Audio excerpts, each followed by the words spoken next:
You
all so much for waiting. It is 9:08 a.m. I'll call this City Council meeting for June 12th to order. City Clerk, would you please call the roll? Gladly. Councilmember Perea. Councilmember Maxwell. Councilmember Vang. Present. Councilmember Richardson. Here. Councilmember Esparza. Present. Vice President Arias. There. And Council President Carbasi. Here. Next is the invocation, which is, the invocation will be by Dr. Jason Locke, Senior Minister at College Church of Christ at Fresno. Thank you for being here, sir. Let us bow our heads. Eternal God, author of justice and peace, we come before you today as humble servants gathered in the heart of the Central Valley under a desire that Fresno would continue to be first in ag while remaining first in our hearts. May we be reminded, O Lord, that this soil which grows the food of a nation also bears the burden of its forgotten. As we lift our voices in deliberation today, may we be guided by hearts that beat not for self-interest, but for the common good. Lord, you know the struggles we face. We cry out from the valleys of economic uncertainty where state and federal aid drifts like dust in the wind, delayed, diminished, or denied. While our people labor under the sun, policies from far-off capitals seem blind to the needs of those who labor to feed our nation. Strengthen this council, O God, with wisdom to steward wisely, to stretch every dollar with justice, and to speak truth to power without fear. We lift up, too, the conflict in our nation's soul. In these days of division, we see the shadow of militarized might looming over the streets of Los Angeles, sent forth by a presidential order that has stirred deep divisions. We do not come to cast stones, Lord, but to ask you to stay the hand of violence from every side. We remember that peace is not the absence of tension, but the presence of justice.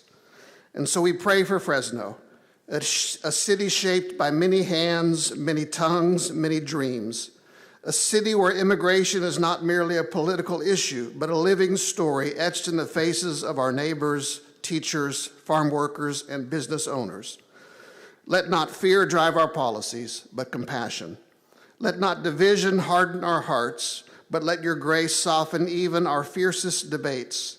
May the leaders gathered here rise above partisanship. May they listen more than they speak. May they act not out of pressure, but out of principle. God of mercy, grant them courage to stand firm in righteousness, vision to see beyond today's crisis, and love. Yes, love enough to bind together the city of Fresno, where fields may dry and budgets may shrink, but hope, if watered with justice, will never die. Let all the people say, amen. Now we have the Pledge of Allegiance in honor of Flag Day. Councilmember Richardson, would you lead us, please? Good morning. Please stand at the table. Move your covers. Face to your left, my right. Place your right hand over your heart. Current form military. Welcome to present the military salute and salute.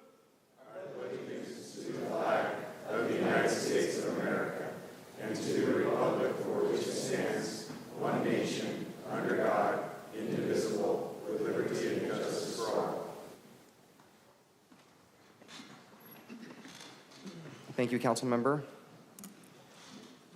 Okay, next we move on to approval of the agenda. City Clerk, are there any changes or items removed from the agenda? I have a few, but first I'd like to announce we do have Spanish, Hmong, and Punjabi translators available via Zoom.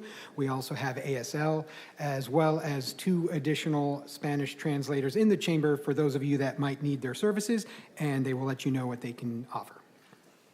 Hello, good morning, everyone. My name is Jael. My colleague Jasmine and I are your in-house Spanish interpreters from Focus Interpreting. We are towards the back of the auditorium, and if you are in need of Spanish interpretation, we have headsets available for you, and we are more than happy to assist. Muy buenos días, mi nombre es Jael. Mi colega Jasmine y yo somos sus intérpretes de español de parte de Focus Interpreting. Si usted está en necesidad de una interpretación de español, nos encontramos hasta el fondo del auditorio. Tenemos dispositivos disponibles para ayudarles y con mucho gusto les asistiríamos con su interpretación el día de hoy. Gracias. Thank you. And on to the changes to the agenda. Please get comfortable. First off, on consent calendar item 2A, a correction to be read into the record. 2A, file ID 25-813 regarding approval of the minutes. The minutes of May 22nd, 2025 will be updated to reflect that the invocation was made in Hmong.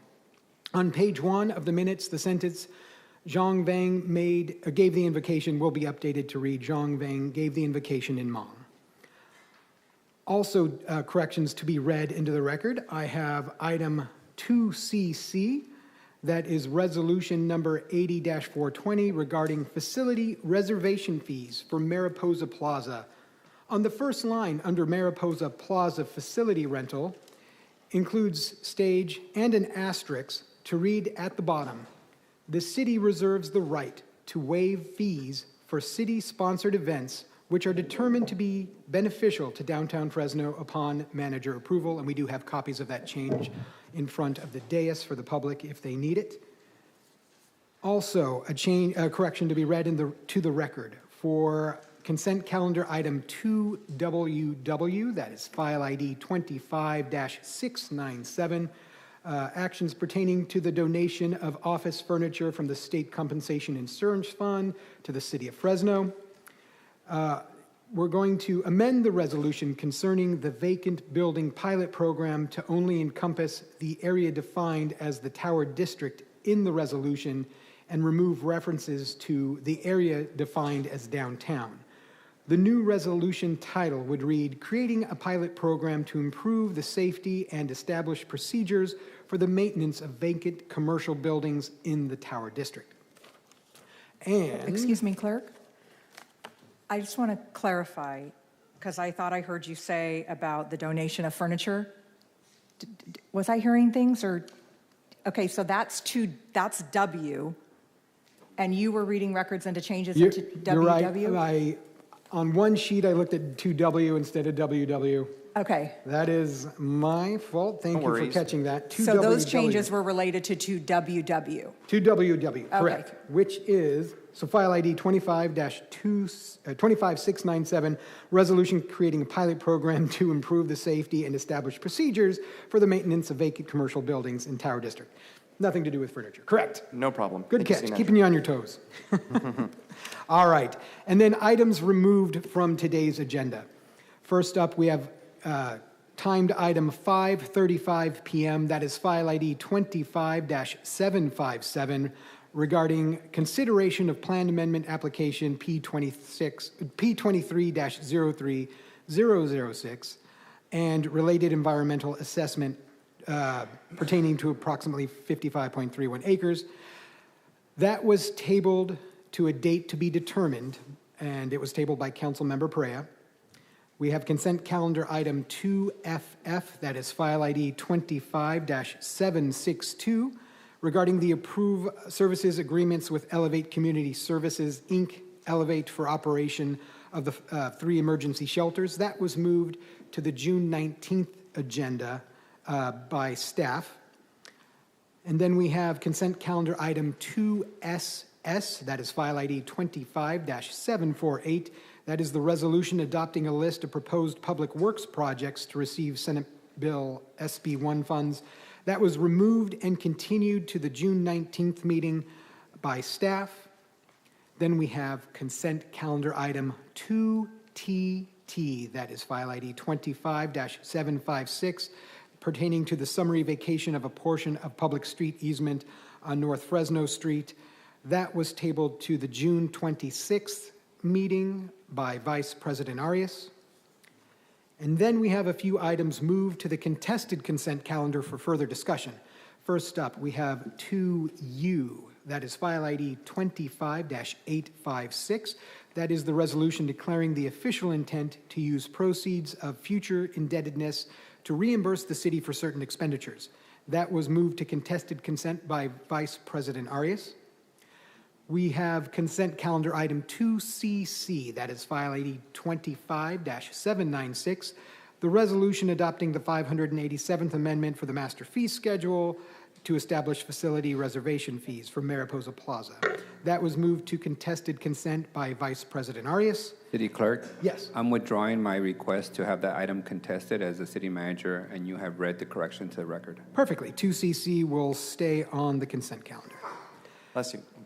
And we have, lastly, consent calendar item 2XX, that is file ID 25-743, the resolution directing city manager to take all steps necessary to conduct a fee analysis detailing the costs associated with administering and enforcing a proposed tobacco retail license program.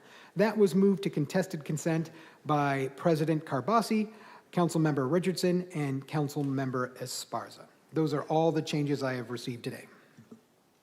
Thank you so much, City Clerk. Council members, are there any other items you wish to remove, continue, or pull from consent for discussion? We're going to start in numerical order. Councilmember Perea? None? Okay. Councilmember Maxwell? No changes. Councilmember Vang? None. Councilmember Esparza? I'm sorry, Richardson? No, sir. Okay. Councilmember Esparza? Vice President? Okay. I do have a couple. On item 2HH, I just want to move it to contested consent. And then 2U to postpone to our next council meeting.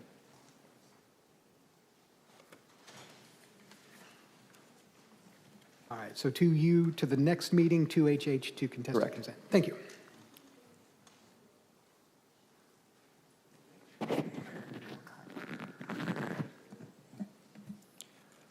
Any other changes, council members? Okay. There being none, is there a motion to approve the agenda? So move. Second? Is there a second? Okay, second by Councilmember Richardson. Okay. Any opposition? There being none, the agenda is approved unanimously. Great. Now we move on to the favorite part of the day, our ceremonial presentations. I think we're starting with the mayor's first, which is going to be a presentation for Derek and Heather Carr Day. Sponsors are the Office of the Mayor and the City Manager. So, Mayor, you'll have the floor.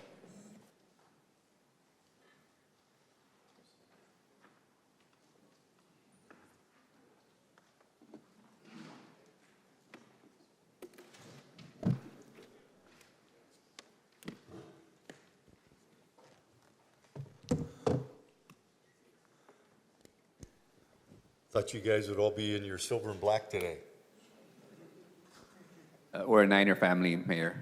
That's right, he's a Bang Bang Niner gang, I forgot. All right, well, thank you everyone for being here today. It is my honor to be able to recognize a couple of people that are very, very special in my life, and I know very special in this entire community, and that is Heather and Derek Carr, and they have their family here. I'm going to say a few words about them in a little bit, but first I thought we should probably maybe play some video. Do we have some video highlights or anything we can play?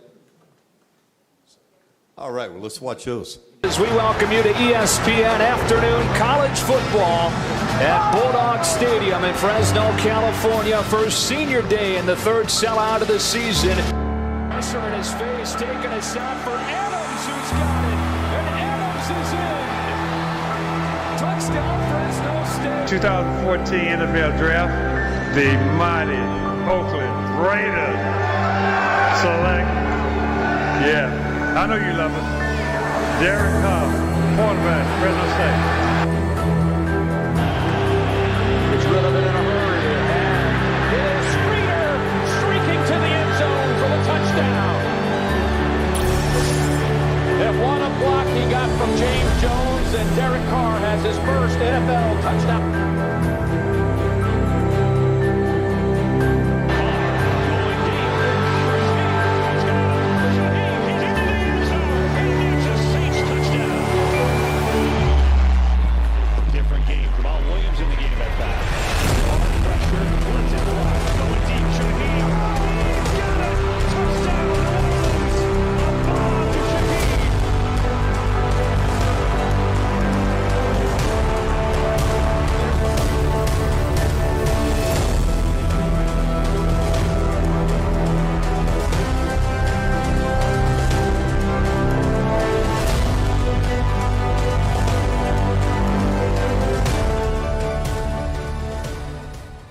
Hey, what's up, everybody? It's Derek and Heather Carr, and we are here at the Salvation Army about to do some Christmas surprises for some families. I didn't expect that kind of reaction. You know, as soon as everyone got up, they started crying, and I was like, I gotta be strong, you know, and all that, but it was really unbelievable. The Lord has blessed us tremendously just playing a game that I loved when I was a little kid, and we just want to come here and be able to bless you guys, everybody, with some presents and some gifts. We love you guys, and we just wanted to leave you with one more little treat, little gift for you and your family. And we hope that this blesses you going into the new year. I'm about to cry. Get away. Come on.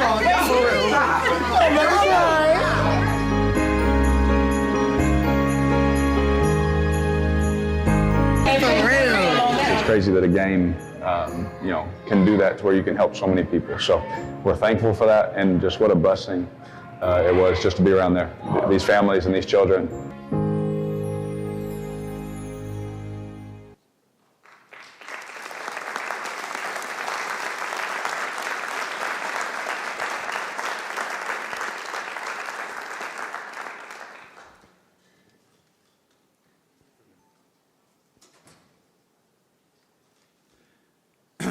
We want the two of you to know how much we love you and appreciate you and thank you. And I'm going to have Heather and Derek please come up here. And if you want to have Dallas come up and Decker and Deacon and Brooklyn come up with you.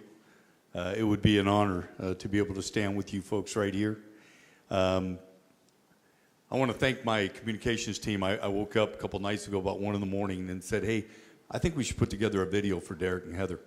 And they did that yesterday. And so I'm grateful for that and for them being able to do that and create some memories for Derek. And we'll get you that video for you. But I want to say this about Derek first is this is an individual that maybe he wasn't born in Fresno, but he was certainly Bulldog bred. And he is somebody that loves this community. In fact, he's relocated now that he's retired from the NFL. Heather and Derek have come back to the Clovis, Fresno area. They're living here now. They've chosen this to be their home to where they're going to raise their family.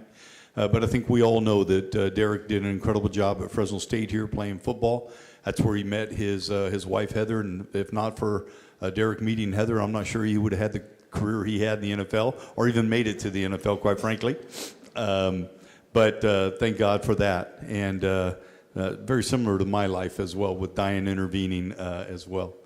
I do want to say this about Derek. You know, when he was at Fresno State, he was an incredible role model. He gave back to the community every single day.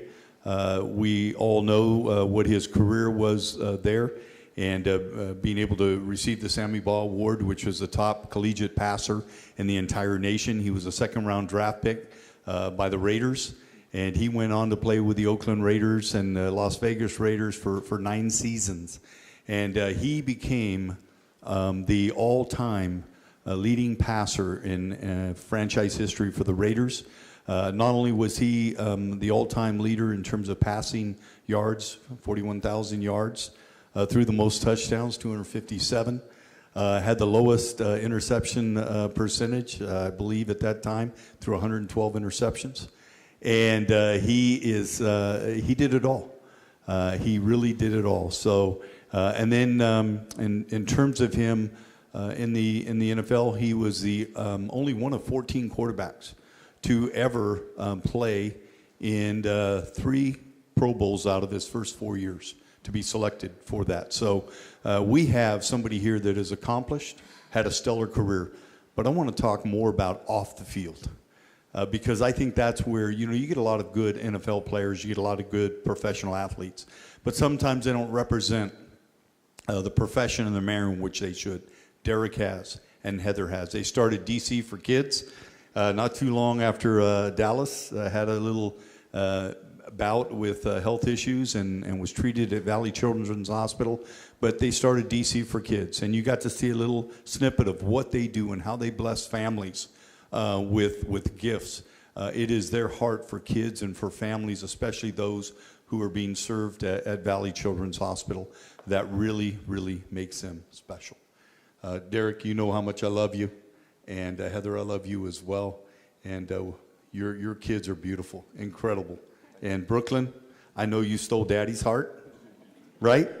Derek said, she's my favorite. Whenever I come home, the kids say, hey, what's up, Dad? And she comes and runs over and gives him a kiss on the neck. And so she is very, very special in his life. So with that, before we have the proclamation read and have Derek say a few words, I do want to read the last paragraph. It says, now therefore be it resolved that we, Mayor Jerry Dyer, and members of the Fresno City Council, do hereby proclaim Thursday, June 12, 2025, to be Derek and Heather Carr Day in the city of Fresno. Congratulations, you guys.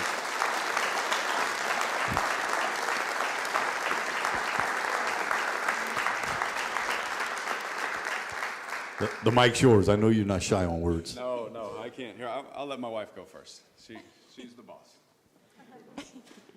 All right, I just want to say quickly, thank you so much, Mayor Dyer. It's such an honor, such a blessing for our family to be here. We love the city of Fresno, and we love serving the community, and we're just getting started, so we're happy to be home. Yeah, I thank you very much, and you have always been just a great friend, and someone who I just look up to in our community because you just try and do the right thing, and I appreciate that. And, thank you to the, city council and everyone for allowing us to even be here. When I was growing up, here in the Central Valley, I didn't even dream of days like this, if I'm honest.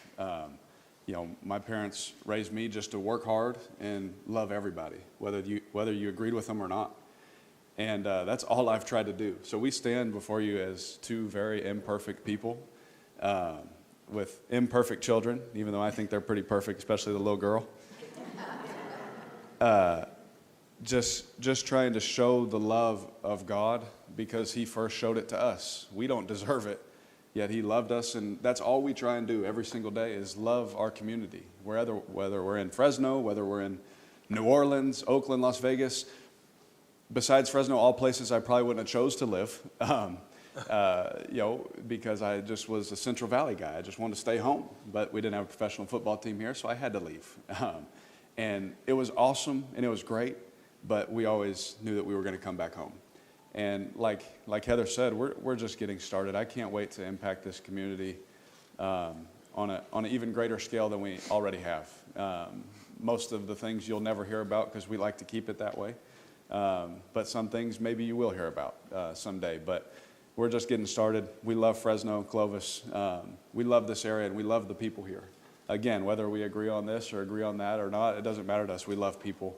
And we're here to serve this community now. And whatever aspect that looks like, everybody's asking me what I'm going to do next. I don't know. I'm going to play golf sometime this week. That's what I'm going to do next.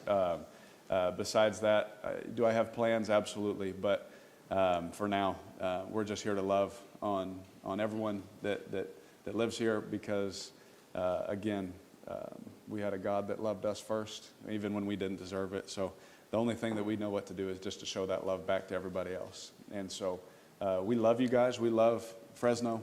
We love you. You know that, and your family. And we're glad to be home. So thank you guys for this amazing honor. It's amazing what a game like football can do. I tell these boys all the time, they're out there running sprints and working hard, and they're probably going to be better than I was. And that's my hope is that they are. But it's not just for the stats. It's not just for the records. It's so that you can impact those around you. And so we're going to use and steward everything that God gives us to help Fresno and help Clovis. And so thank you, guys. Yeah. Thank you, Derek. If I could have the clerk please read the proclamation, and we'll take some photos over here. How's that? Whereas Derek Carr recently announced his retirement after 11 National Football League seasons, ending a stellar career that included 4 Pro Bowl selections, as well as an unparalleled reputation for leadership and competitiveness. Derek is one of only 14 quarterbacks in NFL history to earn Pro Bowl selections in 3 of his first 4 seasons. He threw for more than 41,000 yards and tossed 257 touchdown passes in a career mostly spent with the Oakland/Las Vegas Raiders, but also included his final 2 years with the New Orleans Saints. And whereas in 2014, Derek was a second-round Oakland Raiders draft pick, which followed a superb Fresno State career. Derek holds Raiders franchise records for most passing yards, completion percentage, passing TDs, highest passer rating, and lowest interception percentage. At Fresno State, Derek Carr was a 2-time All-American and winner of the 2013 Sammy Baugh Award, which goes to the nation's top collegiate passer. He threw for 12,842 yards and 113 touchdowns. And whereas, as accomplished as Derek was on the field, he was and remains equally accomplished off the field. A tremendous man of God. Derek often says the 3 most important things in his life are faith, family, and football. And whereas, Derek and Heather met while attending Fresno State. They married in 2012 and have 4 beautiful children, Dallas, Decker, Deacon, and Brooklyn. Heather's unwavering support, dedication, and partnership have been foundational to Derek's achievements. She exemplifies the values of service, resilience, and dedication, and is a positive role model for others, demonstrating the power of teamwork within families, especially when one member is in the public eye. And whereas in their compassion and hands-on community involvement are prominently displayed through the DC for Kids program established after Dallas was born with intestinal malrotation, a potentially life-threatening congenital anomaly. This is just one of the ways both Derek and Heather give back to their community. They are champions of Fresno and examples of God's highest calling. Now, therefore, be it resolved that we, Mayor Jerry Dyer and members of Fresno City Council, do hereby proclaim Thursday, June 12th, 2025 to be Derek and Heather Carr Day in the city of Fresno.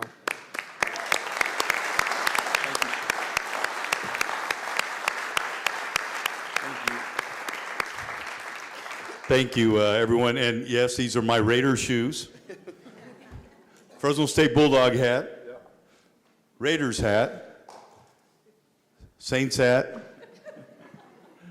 and of course, Fresno State Bulldogs.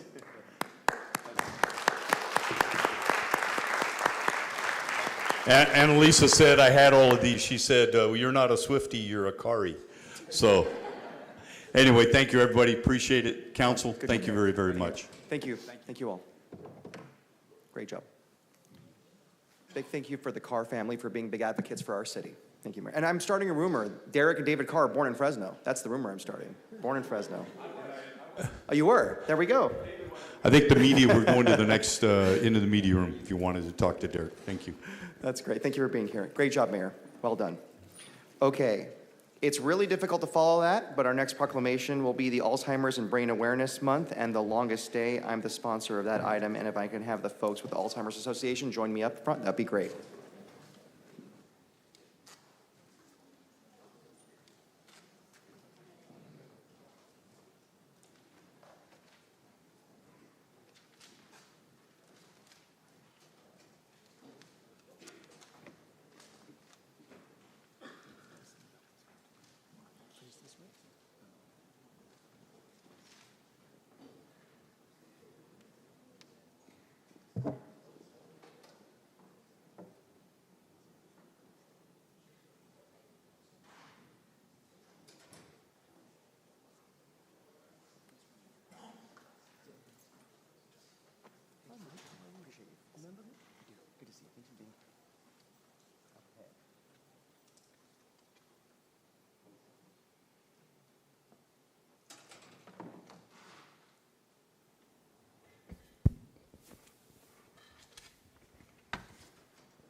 Thank you all for being patient. So today we're talking about a very somber issue, but I think it's one that really impacts all of us, especially if we have, you're like me, you're in your 40s now, and your relatives, your uncles, your aunts, your grandparents, your parents are older.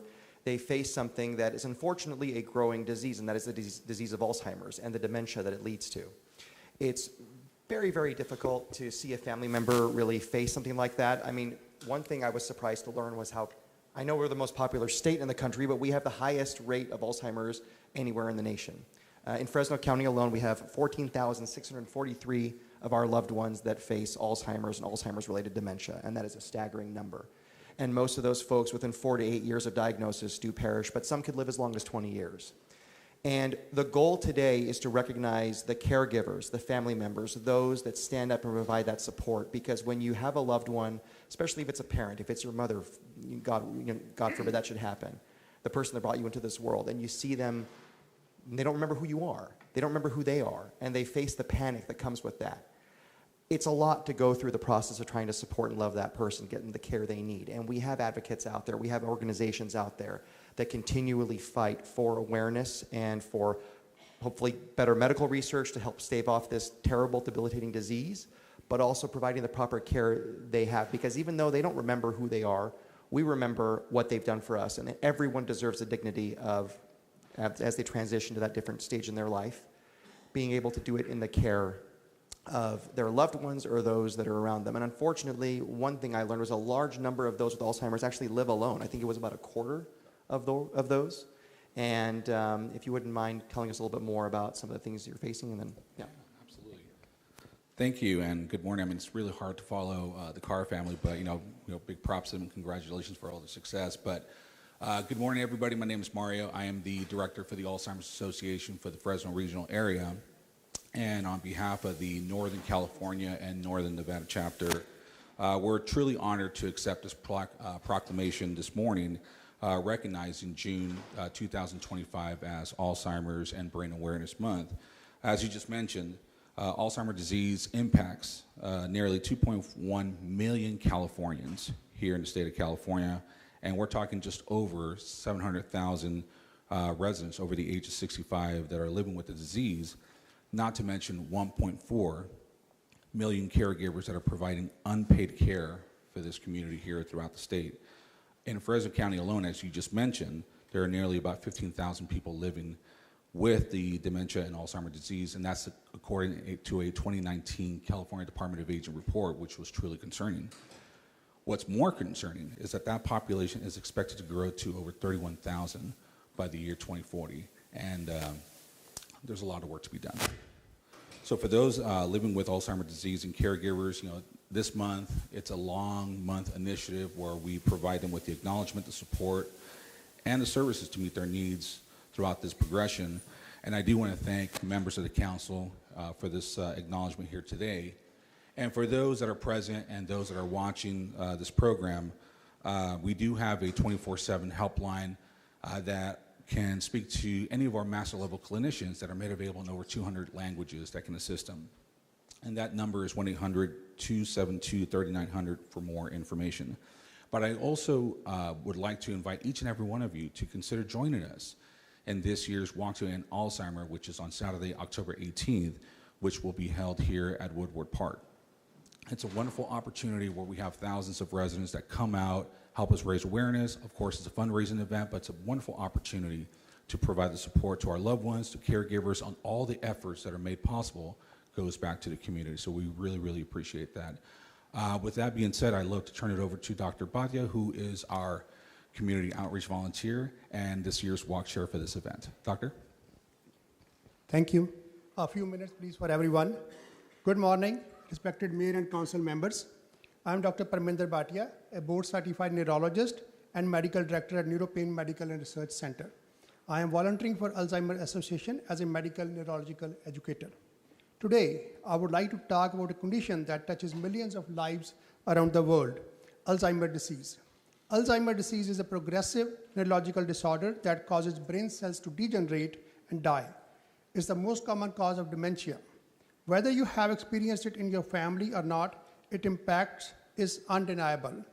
Alzheimer's is not just forgetting, it is progressive and heartbreaking illness that slowly erodes a person's memory, independence, and identity.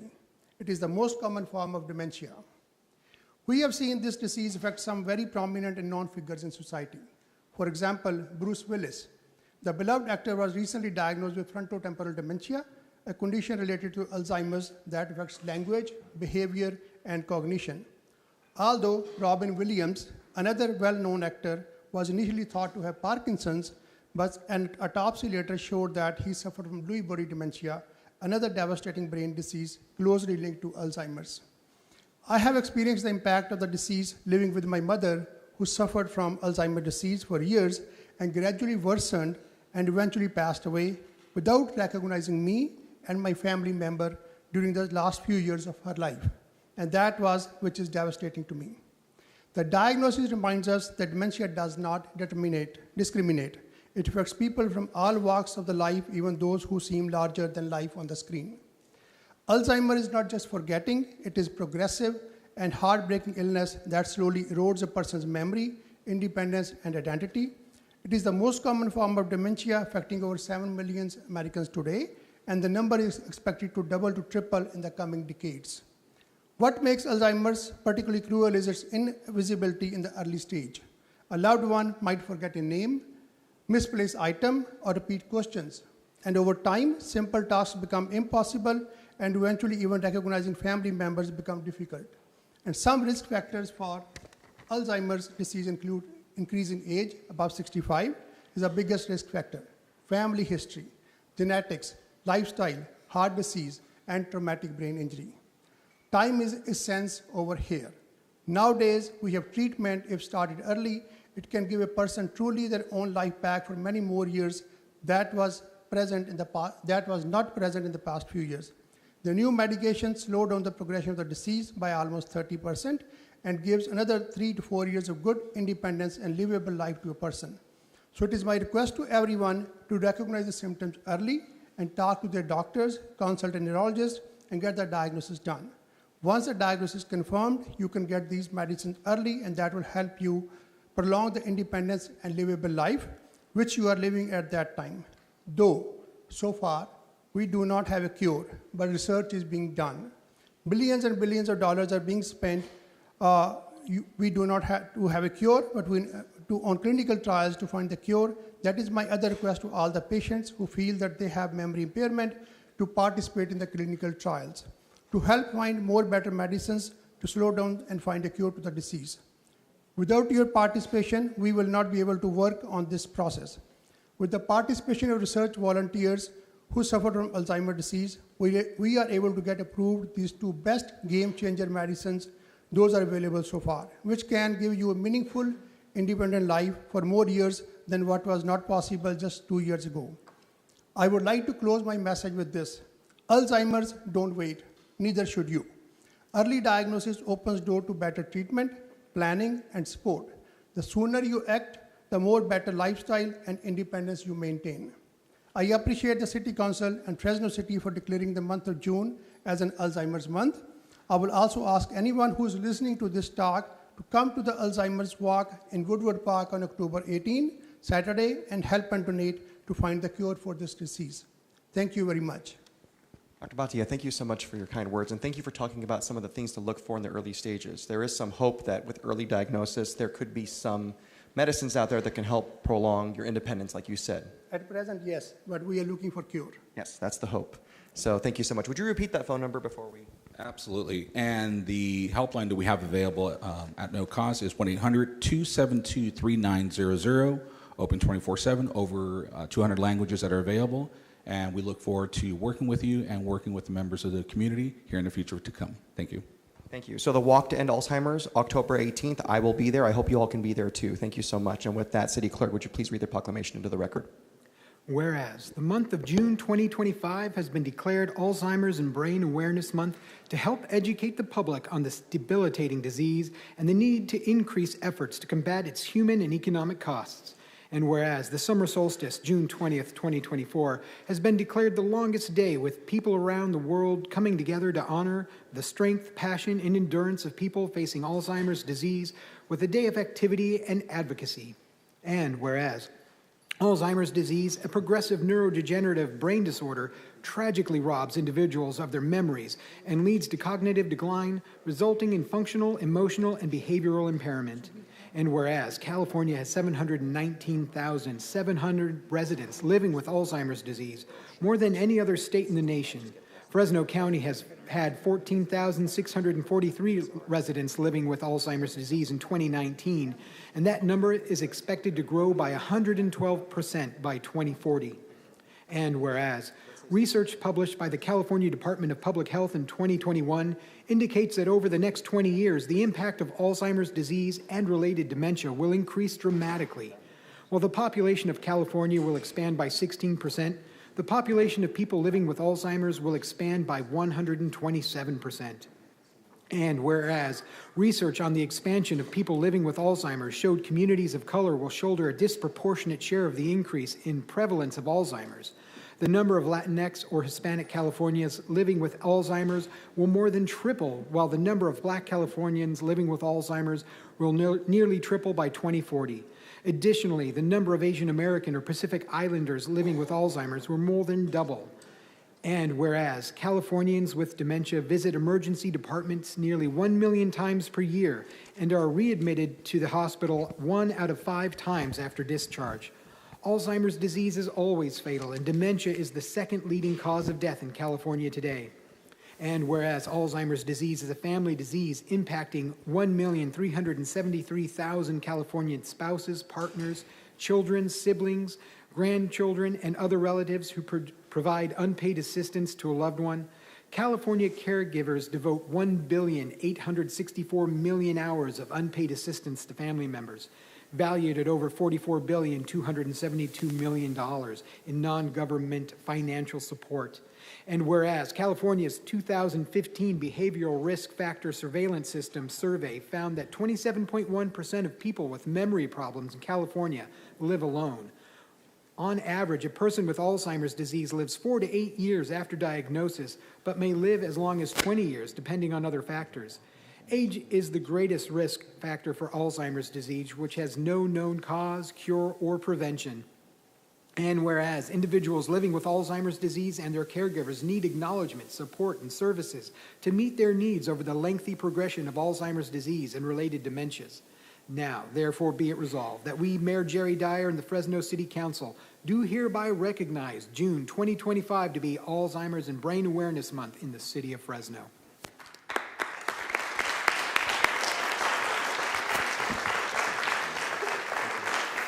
Thank you all for your patience. Now we're going to pep things up. For Proclamation for Pride Month, the sponsor is Councilmember Perea. All right, good morning, everyone. Can I have Socorro from Planned Parenthood and Brian from The Source come up, and anyone else you would like? Yes, any of our partners from the Fresno LGBTQ Coalition are here. Please join us. This is in support of the actual coalition, not just Planned Parenthood, not just The Source, but all those organizations who continue to fight for the rights of our LGBTQ communities. All right, thank you. Okay, so I'm looking at this proclamation, and it might be the first time, maybe in a long time, or the first time ever, the first time we've had all 7 council members and the mayor sign. So it shows, yeah, let's give that a round of applause. It shows how far we've come, but, and this is a time to celebrate. We have come a long way since the Stonewall riots, and being from the LGBTQ community, this is personal for many of us, but really it should be for all of us. And the fight continues. I do want to just acknowledge the Fresno County Department of Public Health. They recently stood with us in the Pride Parade this past weekend, and representation and showing up really makes a difference, especially in our community. And so we know that public health does not discriminate against my family versus any other family in this room. And it's important for organizations and departments in government to stand together in solidarity, especially for our LGBTQ community. And so we did kick off Pride Month last week with the raising of the flag. And we are in the people's home yet again today. And so it brings me just great privilege and joy to be able to continue the celebration of Pride Month, but to acknowledge that we still have a lot of work to do in the battle for equal rights and justice for all. And so both of you have been incredible community allies and partners for us. And I'm going to hand the mic over to you, Socorro, to say a few words. Thank you, Council Member. First, I want to say thank you to the council, and I want to say thank you to the mayor for signing on to this. You know, a lot of folks don't understand how important this is to our LGBTQ community and our allies and those of us who have family members who are part of the LGBTQ community. I'm really proud of Fresno. You know, this last weekend, as a council member indicated, we had the Pride Parade, which is the 3rd largest parade in the state of California, which really speaks highly of how inclusive Fresno has come, what a long ways it's come. We definitely have a lot more to do, and you know, but we've come some way, and that's because of the leadership of folks like our city council who are willing to step up and be leaders and show that, you know, they are willing to be inclusive and representative of all, not just some individuals. So thank you for that. I also, like I said, I belong to the Fresno LGBTQ Coalition, who has over 50 organizations who are part of this coalition, who work hard to make sure that we are an inclusive, appreciative of our LGBTQ, and that, you know, we are providing the services and support that they need to thrive in this community, which is not always the case for our LGBTQ. You know, a lot of times people are moving away because they don't feel safe, they don't feel included. And I'm glad to say that we are seeing less and less of that in Fresno. People are staying here. They're contributing to the community. They are helping us all thrive together. You know, a lot of these coalition members, they're volunteers. That's why they're not here. They have jobs that they have to, you know, in order to support themselves. But at their own time, they are supporting, they are volunteering, they are reaching out to folks who are strangers to them to let them know that they're not alone. So thank you so much for this proclamation, and thank you to the city of Fresno. I'll just say one thing. So, hi everyone, my name is Brian Poth. I don't live in Fresno, I live in Visalia, but I run an organization called the Source LGBT Plus Center. We're the largest LGBT organization between LA and Sacramento. We do serve Kings, Tulare, and Fresno counties, but we like to say, when LGBT people feel safe and included, they build lives that benefit their communities, and we really believe that. And proclamations like this help folks feel safe, and like Socorro said, so they don't leave, so they don't have to leave their families and their homes to go to a larger city and feel safe. So we appreciate this, and you're leading the way in the Central Valley. Not every city has a proclamation, so thank you for doing this year after year. All right, thank you to you both. Be it further resolved that we, Mayor Jerry P. Dyer, Councilmember Annalisa Perea, and the Fresno City Council members do hereby proclaim the month of June 2025 to be LGBTQIA+ month in the city of Fresno. Congratulations. City Clerk, will you please read the proclamation? Whereas the City of Fresno proclaims June 2025 to be LGBTQIA+ Pride Month, a time to celebrate the strength, diversity, and resilience of the lesbian, gay, bisexual, transgender, queer, intersex, asexual, and allied communities.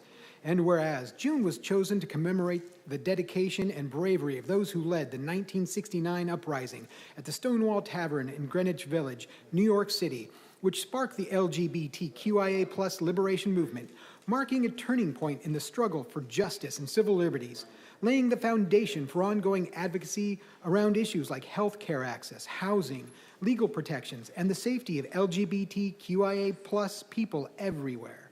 And whereas the City of Fresno embraces individuals and families of all backgrounds, identities, and configurations as valued members of our community who deserve to live, work, and thrive in a place where they are safe, supported, and celebrated.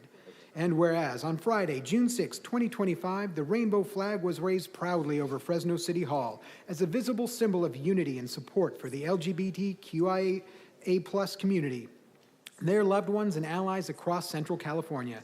This act reflects our enduring commitment to fostering a more inclusive, just, and equitable Fresno for all. And now, therefore, be it resolved that the City of Fresno affirms its support for the LGBTQIA+ community. During Pride Month and throughout the year, we recognize their courage, resilience, and contributions to shape and strengthen our city. Let this proclamation stand as a symbol of recognition, inclusion, and solidarity, and our shared commitment to a Fresno where everyone belongs and thrives. Be it further resolved that we, Mayor Jerry P. Dyer, Councilmember Annalisa Perea, and the Fresno City Council members do hereby proclaim the month of June 2025 to be LGBTQIA+ Pride Month in the city of Fresno.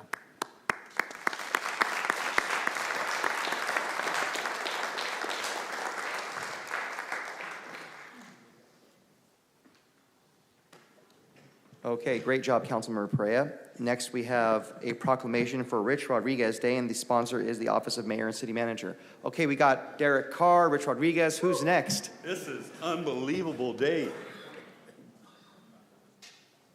I want you to know I just left Derek to come and be with you, Rich.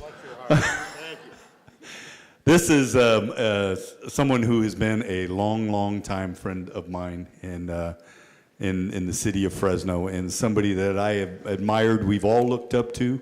We've all watched him, heard his voice in the early days on KMJ, or saw him on television. And it didn't matter what station you watched, right? He not only was he worked for KMJ Radio, and then at that time he realized he did actually have a face for TV and not just radio. And so Rich transitioned. He spent an incredible career at ABC 30 in Fresno, and later on went to KC 24. He's been an anchor, he's been a reporter, and now most recently you see him on KMPH, Channel 26. So this guy is the only person I know, only reporter, only broadcast journalist that I've ever seen in our city that had worked for all the stations, KMJ, KC24, and Channel 30, and now, as you know, KC24 is also CBS 47. So He's been married now, 35 years to Margaret, and has 6 kids and 6 grandkids. And one of his sons is actually following in his footsteps in the media world. And I told you this already, but you're better than he is already. So you know that, right? But it is our honor to be able to recognize Rich.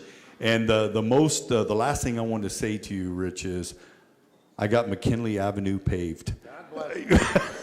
every didn't matter what press event I was at, didn't matter what the issue was, Rich's final question would be, when are you going to pave McKinley Avenue? And it is stuck in my mind, and thanks to this council, we've paved McKinley Avenue over by the airport, so thank you. So the last paragraph I want to read is, now therefore be it resolved that we, Mayor Jerry Dyer, members of the Fresno City Council, do hereby proclaim Thursday, June 12, 2025, to be Rich Rodriguez Day in the city of Fresno. And Rich, you'll always remember you got to share that day with Derek Carr. I won't forget. Thank you, Mayor. It is a pinch me, really, because I'm a kid from Exeter. We don't do things like this. You know, and I dreamed one day I'm going to go to City Hall and I'm going to talk. And here I am talking. I'm going to savor the moment for a second. I want to introduce first my wife, Margaret, my oldest daughter, Melissa, and her husband, Stephen, 2 grandchildren. See if I can get them right. Eric and Amelia. I've got Martha. And Martha Martinez, and Maddox, and Mason, daughter number 3, Meredith, her husband, I got Steve, right? Okay, okay. All right, Pat, Jackson, and Madison. Wow. And let's see, and then I've got the guy who wants to be like me, that's Rhett. Rhett's at KC 24 and 47, and then just graduated from Oklahoma State University, where I went to school, my youngest son, Roman. So, also have my sister Anita here, and I believe that's, I've got some of my golf, my cousin Dan, and I've got some of my golf buddies. I'm going to keep my speech short because I know this council wants to get to work. I've been in this town since 1977. I left for LA for 3 years, and you know what? I love Fresno more than I love LA. Yeah. I love the Dodgers, but I could always go and travel and see them. This is a town where you want to grow up, where you want to grow a family, and it's just been incredible. I've never been into awards. I got an Emmy 20-some years ago. It really didn't do a lot for me. You get a hole-in-one, that's incredible. I've got 4 of them. Wow. My buddy over here has 5. Chuck? This means so much to me because this is my kind of like hometown. I'm from Exeter, but I've always wanted to live in Fresno. I will never move. This is a place to be. I love this town. Thank you, Mayor.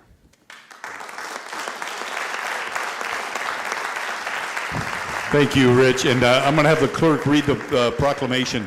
But I failed to mention all of the work that Rich did for many, many years. He emceed our Crime Stoppers out there in our fundraising events. And so he's always been a big Crime Stoppers guy. So thank you for that. Clerk?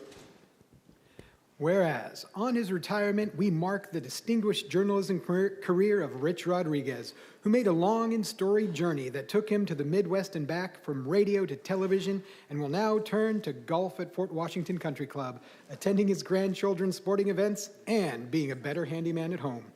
Whereas, taking advice from his elementary school principal that he consider a broadcasting career, Rich headed off after high school to Oklahoma State University because it was one of only 2 schools in the nation with a student-run commercial radio station. The Exeter native had never been to the Midwest, but after college ended up with his first radio job in Lawrence, Kansas. Back home during a short vacation, he dropped off a reel-to-reel tape at KMJ, 2 weeks later, he had a job offer and, tired of being cold in the Midwest, returned to California. And whereas, after 3 years at KMJ, Rich recognized there was better money to be made in television, so he left radio and moved to Channel 30, now known as ABC 30. He started out reporting, but within a month was anchoring weekend sports broadcasts. The transition was a challenge because he'd never taken a television broadcast class in college. And whereas, lured by Los Angeles, he left Fresno in 1986 to join KABC as a field reporter. But he detested the traffic and missed the valley. He returned to Channel 30 in 1989 and for the next 11 years anchored the 6 p.m. and 11 p.m. newscasts, becoming one of Fresno's best-known personalities. That led to a congressional run in 2000. And whereas, returning to television in 2001, Rich anchored the 5 p.m., 6 p.m., and 11 p.m. newscast at KC24 before moving to Fox 26 in 2009, where he was a reporter and weekend anchor for 16 years. And whereas he ends his 49-year journalism career, Rich will stay local, spending time with his 6 children, 6 grandchildren, and Margaret, his wife of 35 years. Now, therefore, be it resolved that we, Mayor Jerry Dyer, and members of the Fresno City Council do hereby proclaim Thursday, June 12th, 2025 to be Rich Rodriguez Day in the city of Fresno.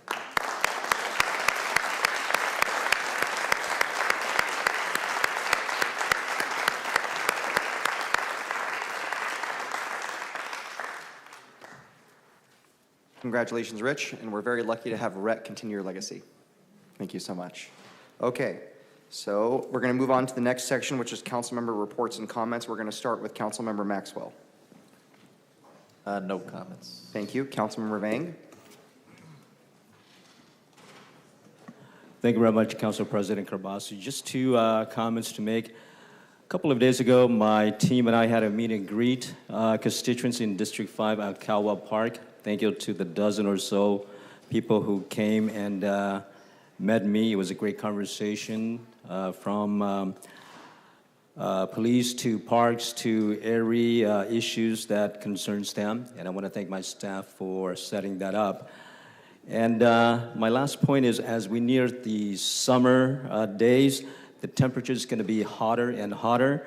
And I just wanted to let people know that there is one cooling center, Mosqueda Center in District 5. When the temperature reaches 105 and above, the center will be open from noon to 8 p.m. for anyone who wants to stay cool and stay inside. And FAX, our Fresno Area Express bus, will take you to and from the center free of charge. Again, that's when the temperature reaches 105 degrees or above, at the forecasted temperature that is, and it opens from noon to 8 p.m. Thank you very much, Council President. Thank you. Thank you. We're going to go to Councilmember 1, District 1, Councilmember Perea. I am council member You number are. 1. That's right. Thank you, Council President. Just want to take a moment to reiterate, we did kick off Pride Month last week with the raising of the flag in front of City Hall, followed by the Pride Parade over the weekend, and today we did present today, or the month of June, as LGBTQ Pride Month in the city of Fresno.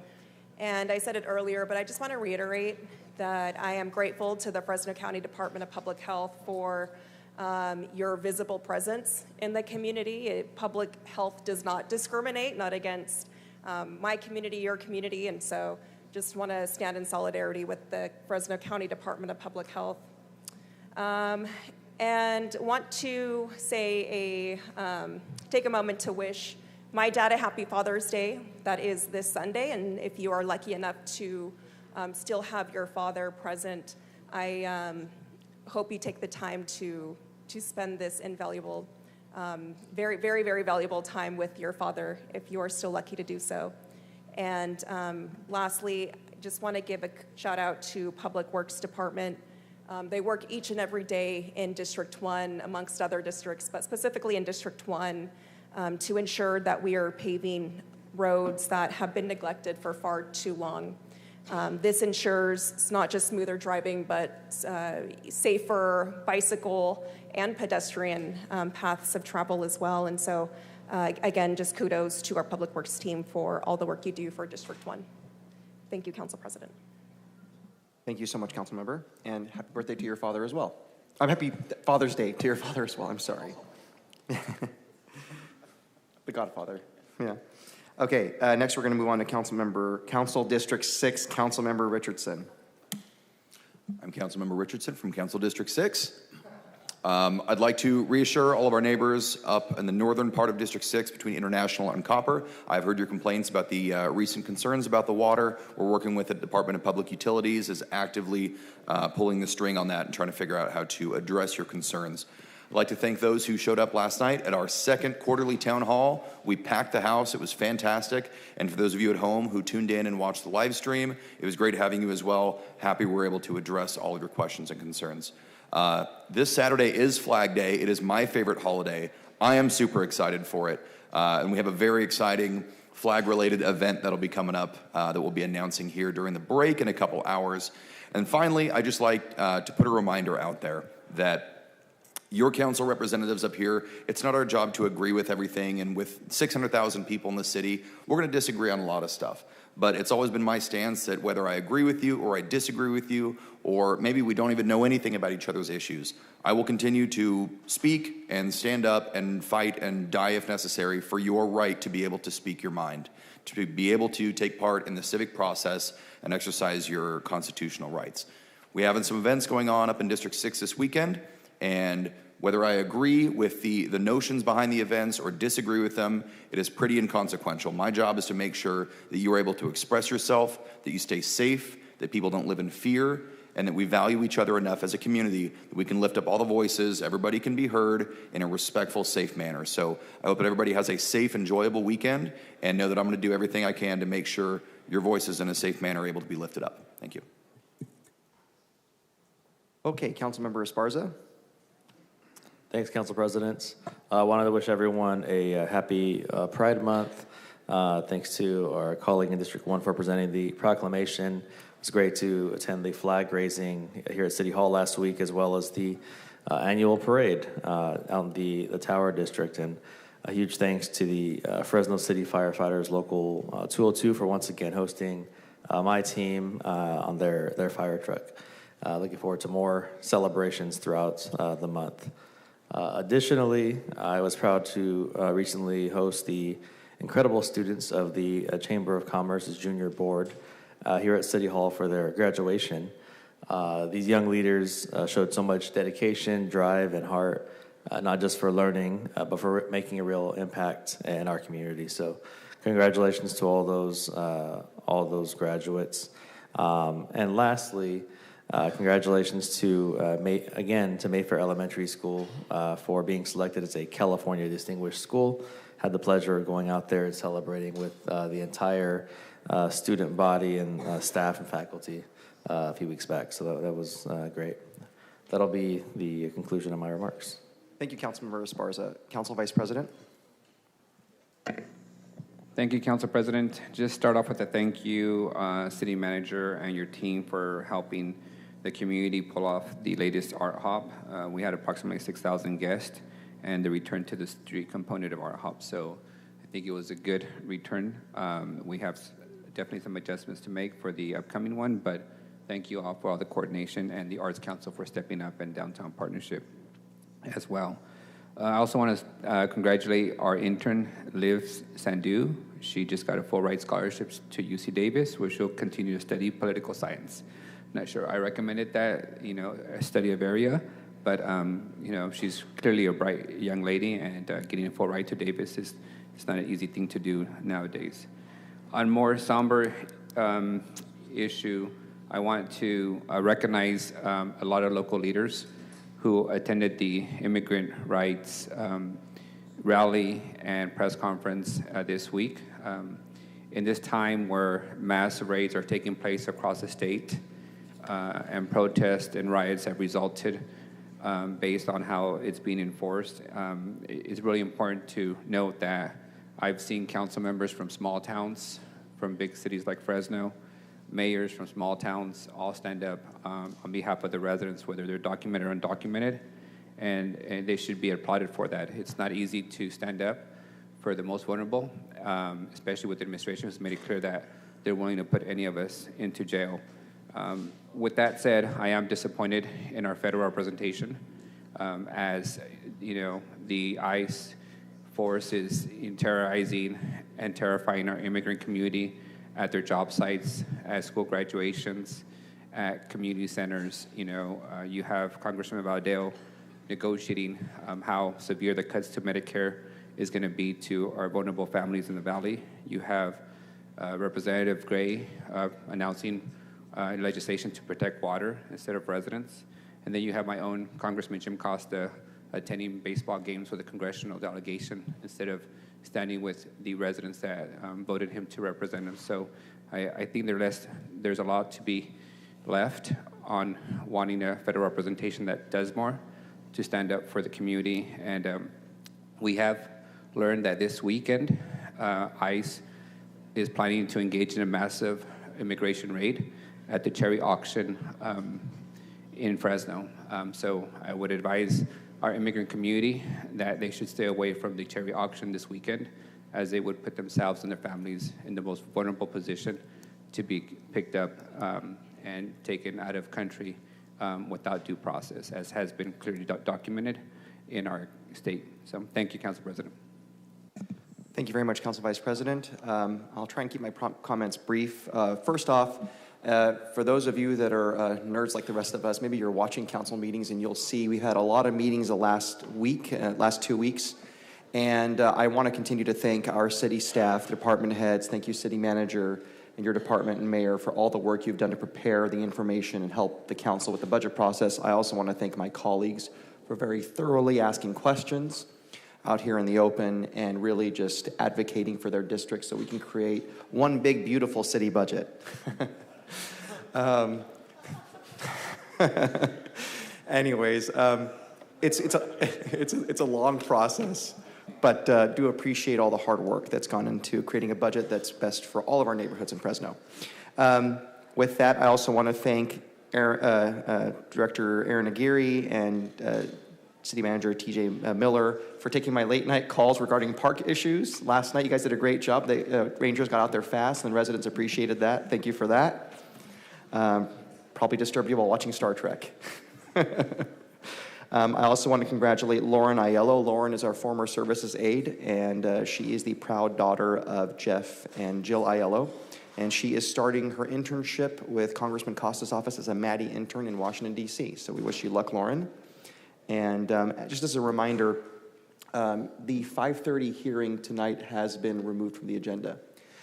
If there's anybody that's on a list, if planning can reach out to them, let them know. I don't know if any members of the public are interested in that. Let them know that item has been removed. So if you're here for the 5:30 hearing, if you're early, that item has been removed from the agenda and will not be heard today.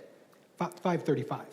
5:35. Yes. Sorry, 5:35. Thank you. And also, our Office of Community Affairs Liaison, BT Lewis, is also going to be sending out an email to Great. the interested parties that he knows, letting them know. Okay, thank you, Pastor Lewis. Appreciate you for that.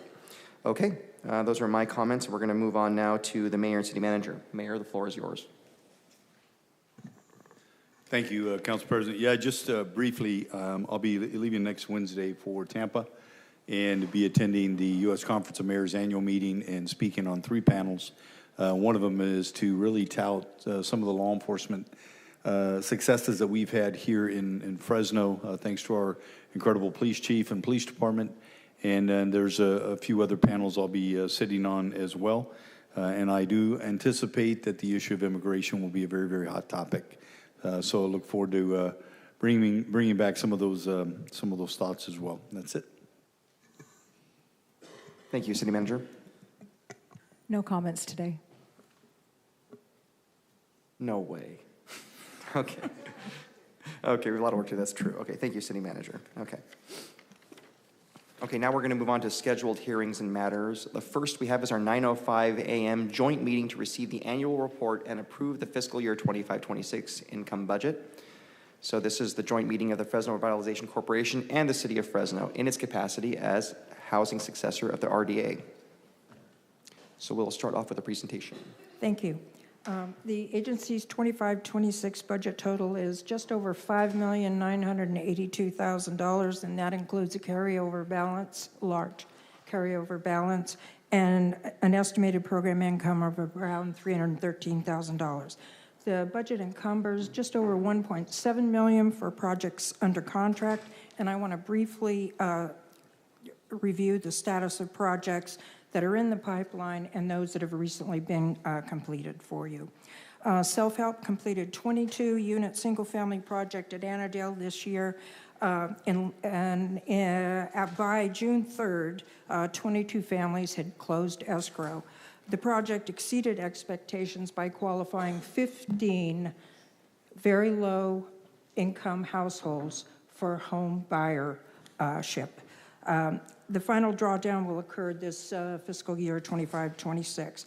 And Southeast is Fresno's, is Self-Help's 17 single-family unit two-phase project west of Walnut between Geary and Florence. The 6 single-family units in phase 1 have been completed, 5 have been sold, 1 is in escrow. The 11 units in phase 2 expect certificates of occupancy by July. 4 of those 11 units are already in escrow. And the 17 units self-help project is adjacent to Heritage Estate, the Housing Authority's 33 single-family unit development. Construction there is moving very quickly. They expect those homes, all 33 homes, to be completed by December of this year, and that moves it forward from what was initially expected to be December of 26.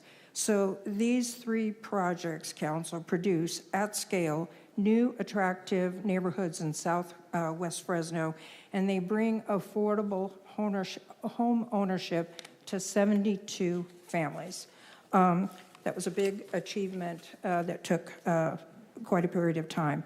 Turning to multifamily and office, our agreement with Hotel Fresno provided the agency to reconvey the adjacent parking lot that serves the project when the project receives its permanent financing. All 81 units have been completed, they're occupied, and March, just a couple of months ago, the developer did obtain his permanent financing, and so the agency has reconveyed that parking lot as agreed. The Mural Loft District, with 28 workforce housing units, was permitted for occupancy at the beginning of this year, and they're working to reach full occupancy. I think it's about just less than half occupied at this point. The Hispanic Foundation, as part of its plan for rehabilitation of the Berkeley building, is working with their general contractor, PG&E, and staff to identify the most feasible location for required utility infrastructure for the rehabilitation of that building. The project, when rehabbed, will provide a ground floor for retail use as a food court and second floor business incubator offices. And then lastly, the developer for the 54-unit Cesar Chavez project is on track, having submitted their 4% tax credit application last month, and preparation of preliminary plans are fully underway. We are contributing just land to that project. So returning to the budget numbers, that's, by the way, the second attachment in your packet. Net of the encumbered funds for these projects, the budget allocates $525,000 for personnel and O&M, leaving an available balance of just over $3,739,000 in unencumbered program funds to develop FHS property to affordable housing. These funds, it's important to note, have expenditure requirements. Over a period of 4 years, no less than 30% of program funds must be expended for households at 30% AMI or less, and no more than 20% of those program funds can be expended for households between 60 and 80% of AMI. The agency is above the maximum level for households between 60 and 80%. This is the development sector's arguably favored AMI level because it helps to minimize the gap in financing. To correct this expenditure, or to comply with the expenditure limits, the 25-26 funds will be allocated to two categories, 30% and below at just over $1,189,000, and 30 to 60% AMI will be allocated $2,550,000. $2,550,000. Also in your packet is the Housing Asset Fund. In 2014, the Sacramento Superior Court and Department of Finance approved funds to fulfill enforceable obligations to ensure housing affordability compliance over the 55-year life of covenants and to carry out related housing activity and requirements. The schedule for those approved obligations and expenditure is attached in your budget, I think, as attachment 3. The annual report for FY 23-24 reporting period is attached and is posted on our website. The primary purpose of this report is to enable the state to monitor the agency's compliance in meeting the extremely low affordability test that we just discussed and excess surplus fund test. We're in compliance with both those tests for their respective reporting period. And moving on, lastly, the Affordable Housing Overview attachment covers that period from 2015 to 2025. The first table gives you the amount and percent of funds expended for each income category during that period. The second table gives you the number of units produced for each income category. They total at this point 713 affordable units have been built over the time period. And the last table shows the average per unit agency funding contribution that reflects the importance of those dollars in leveraging private equity and other public funds. So that is a brief summary of the budget. If you have questions, happy to answer. Thank you so much, Marlene. Let's see. Any council members have any questions at this time? I don't see anyone punching up. Okay, so at this time, I will entertain any motions. Sure.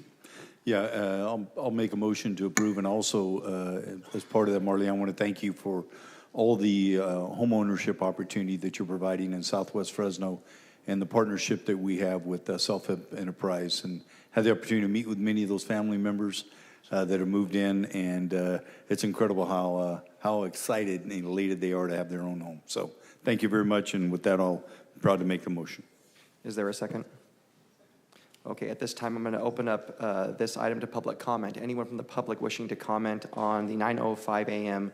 joint meeting of the Fresno Revitalization Corporation and the City of Fresno in its capacity as the housing successor to the RDA?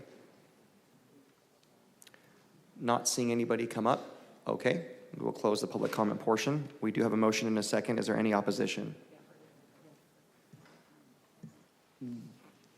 Any opposition to the item? There being none, the motion passes 8-0. And then now we're going to have another vote in our capacity as a council. Council members, any council members wishing to make a motion or have any? So move. Okay. Moved by Council Vice President, second by Councilmember Perea. Any opposition? There being none, the item passes 7-0. Thank you so much, Council. Okay, next we're going to move on to the 9:15 a.m. item. Do we have a staff presentation on this?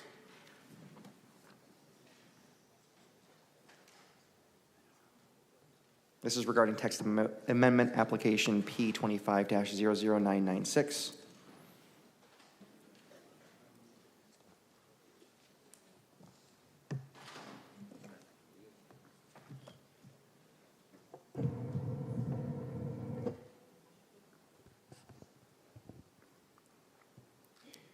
Good morning.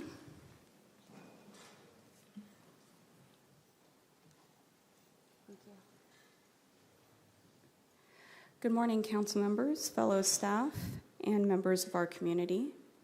My name is Casey Lauderdale, and I am a planner with the Long Range Planning Team.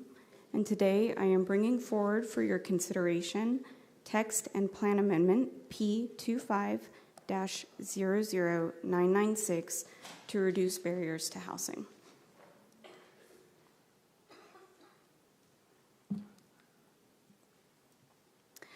This is the first package of text amendments that will come before you to accomplish three primary tasks. The first is to complete some of our commitments to update portions of our code related to the city's pro-housing designation. The second is to help implement Program 25 of our housing element, which was adopted by Council last December and certified by the State Department of Housing and Community Development last January. And the third is to bring sections in our code that have become outdated into alignment with newer state laws. There are 6 topics that this text amendment addresses. The first is to allow tiny homes on wheels as a primary home, similar to a manufactured home. The second is to update certain standards for manufactured homes used as a primary home per state law. The third is to change terminology of single family and multifamily to single unit and multi-unit per our housing element. The fourth is to update our use tables in the code to clarify that agricultural labor housing is allowed in the same zones where crop cultivation is allowed. The fifth is to reduce the minimum density of the RMMH zone district from 12 to 8 dwelling units per acre to better match the existing density of our mobile home parks. And the sixth is to update regulations pertaining to accessory dwelling units per state law and to improve clarity for those seeking to develop an ADU. This table is a summary of all the sections in the code that will be changed as a result of this proposal, with most of them reflecting the minor change from family to unit.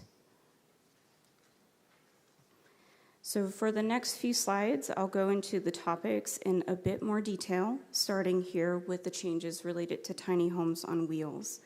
So we are proposing to add subsection E to our manufactured housing section of the code so that a tiny house on wheels could be considered as a manufactured home and therefore used as a primary dwelling unit and be in compliance with other regulations pertaining to manufactured homes, such as skirting and being placed on an engineered foundation system.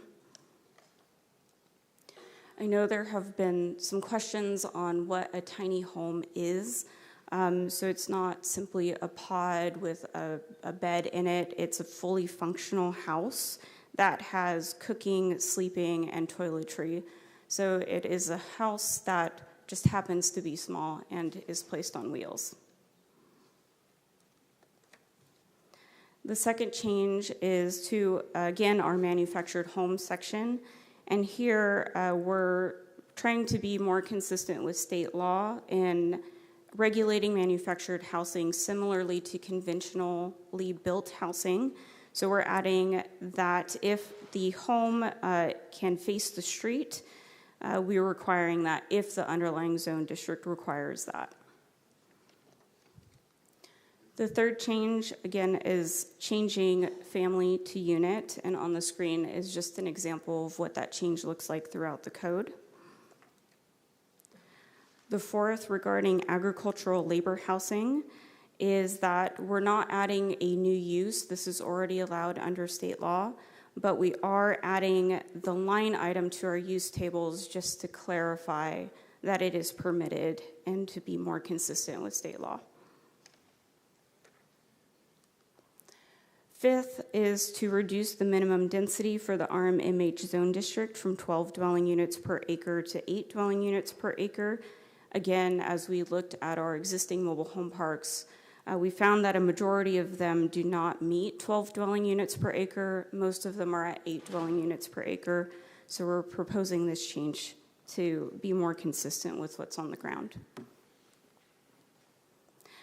And then lastly, we're changing our accessory dwelling unit references in the code to simplify and be more consistent with the terminology that the state uses.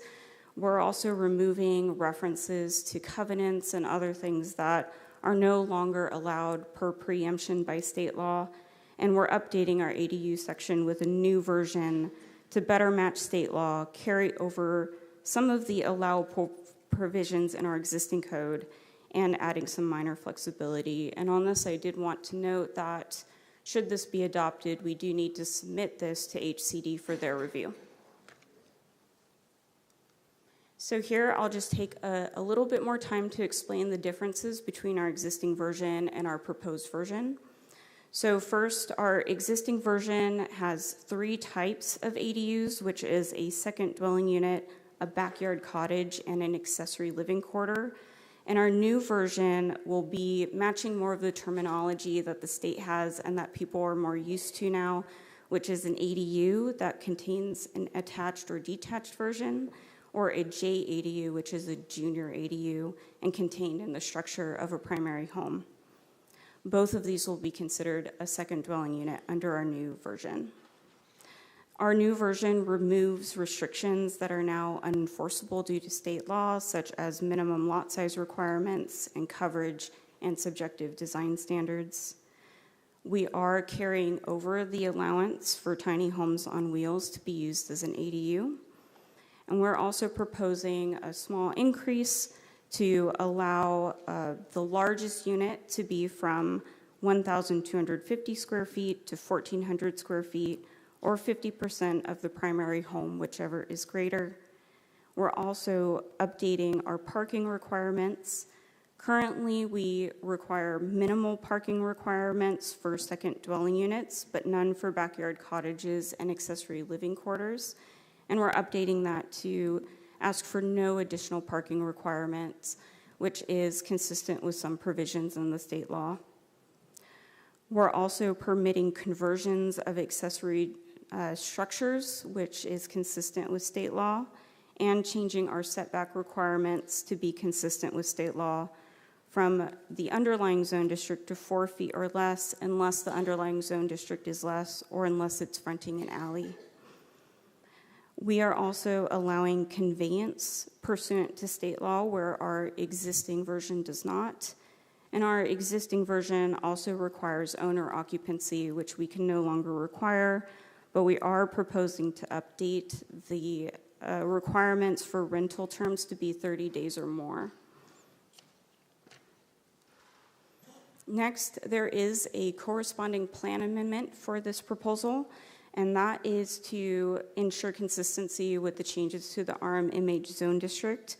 So we're proposing to amend Table 3-1, which has information about the density ranges, to footnote to say that the RMMH zone district is allowed 8 units per acre instead of 12.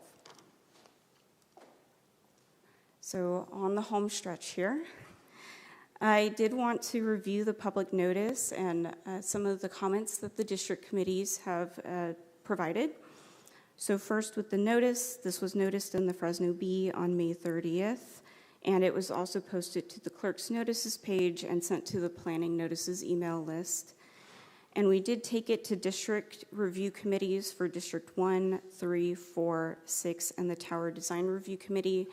At the time of the routing, Districts 2, 5, and 7 did not have established committees. So District 1 recommended approval following questions about tiny homes on wheels, manufactured home design standards, ag labor housing, and ADUs. District 3 had questions primarily about tiny homes on wheels and the RMMH minimum density. They recommended that staff review issues with tiny homes, their potential impact on infrastructure and fees, to consider design guidelines for tiny homes and ADUs, especially in historic districts. And I note that we are working on the latter with HPC, the Historic Preservation Commission, and that will be in a later package. And to disallow tiny homes for group and commercial enterprises and ensure high quality construction. The District 4 committee indicated support and also recommended that the city take action to assure affordability for tiny homes and ADUs. And the District 6 committee had questions about the change from family to unit and restrictions related to minimum density, but they did not have any pressing issues with the proposed changes. And finally, the Tower Design Review Committee met on June 3rd and recommended approval with a motion that the front elevations for tiny homes meet the tower design guidelines and be reviewed by the committee. I do think that this is the normal process, but we have no objection if the council would like to incorporate that language. And what I didn't note was that the Planning Commission also recommended approval. We have not received any public comments related to this proposal, so I will move to the recommended action. We recommend adoption of the finding of the environmental assessment that the plan and text amendment is exempt from CEQA pursuant to section 15061B3 of the state CEQA guidelines, and for a passing of the bill amending the sections of the Fresno Municipal Code as listed, and resolution amending Chapter 3, Table 3-1 pertaining to the RMMH Zone District. And that concludes my presentation. Thank you. Good job. Thank you so much. It's very thorough. I have punched up Councilmember Richardson. Yes, ma'am. Good morning. A couple questions, real quick. With the second, third, and fifth sections, I don't have any questions. Fantastic. No notes. I have some questions about 1, 4, and 6, if you don't mind. Don't mind. Can you explain to me a little bit the definition, or jurisdictionally, what is the difference between a backyard cottage and an ADU? What are the implications of that, and what do those look like a little bit? Sure. So our existing code uses different terminology than what is more known now. So back in 2014, when our code was adopted, we had second dwelling unit, backyard cottage, and accessory living quarter. And under our existing code, there's different size requirements, minimum lot size requirements. It was primarily based on the size of the structure of how we put those into those tiers. Now more folks are familiar with how the state defines ADUs, which is broken into an accessory dwelling unit or a junior accessory dwelling unit. Junior accessory dwelling units are contained in the internal structure and cannot be larger than 500 square feet, whereas an attached or detached ADU, which would be most like our backyard cottage or second dwelling unit in our code, those are kind of the more crossover there. What do I get with a backyard cottage or an ADU I don't get with the other one, I think is where I'm aiming with this? I would say they're mostly the same, other than our terminology is different and some of our previous requirements we can no longer require. So a backyard cottage, as you could imagine, it would be a detached structure in your backyard.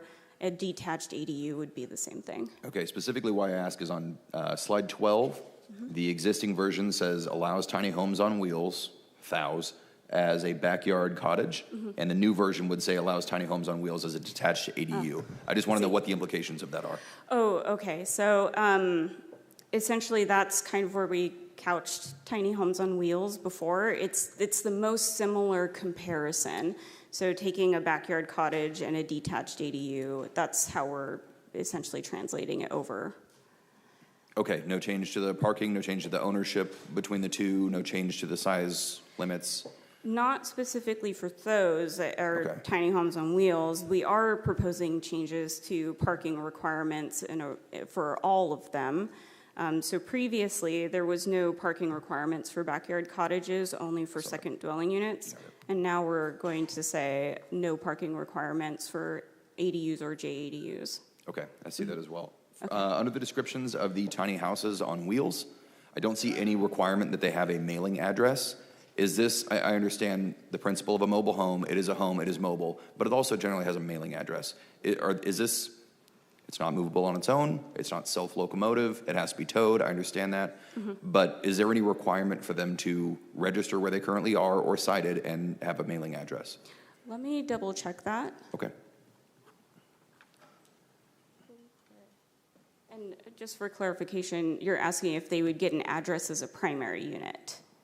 If someone is directly living in that tiny home on wheels as their primary residence, if it's required to have a mailing address? Yes, I would say so. Yes, yes. Okay, I didn't see that in the description. I just wanted to clarify. Thank you.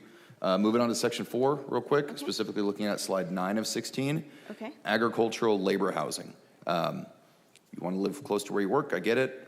This is bringing back chapter 27 through 28 of Grapes of Wrath memories right now. Is there a chance this could be exploited, or, you know, if this gets approved, brought in and take some negative form? I don't know if I can answer that specifically. I think there's. Let me explain a little more granular Yes. detail here. So what I'm worried about is folks who are employed in these agricultural fields are now going to be assuming residence or approved to assume residence in those agricultural areas. And there's a good chance they won't leave that plot of land. If they live there, they work there, I'm afraid that folks are going to be exploited, right? That's a large concern, especially with larger agricultural areas. I just want to know kind of where this comes from. Yeah, so I definitely understand that concern. What we're proposing in the text amendment doesn't change the state law. The state law prevails. So we're just making consistent with what the state law already allows. Okay. If you haven't read Grapes of Wrath, John Steinbeck, great book. The end of it's sad. Sorry. The movie had a better ending. Finally, you can skip the last page also. Okay.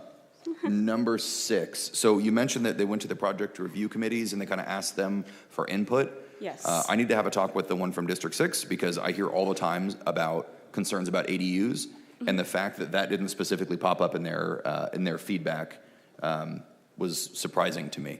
So I don't necessarily need anything from you on that. I trust that this is an accurate summary of that, but that's a conversation I need to have with the project review committee, because if that's something I'm hearing from my residents, that needs to be making it through that appointed committee up to me so I can speak for them. So project review committee from District 6, if you're listening or you're online, I will be following up with you on that.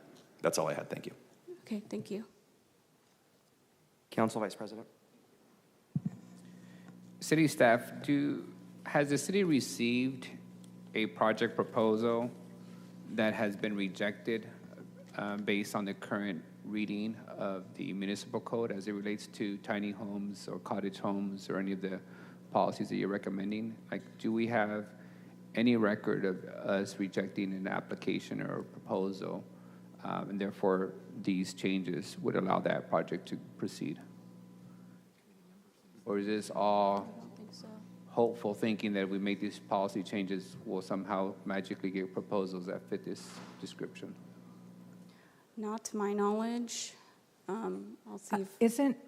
Isn't the motivation less about trying to fix a problem and more about sort of housekeeping and cleaning up and making sure that we are having, consistent terms throughout the code and then complying with any state law changes?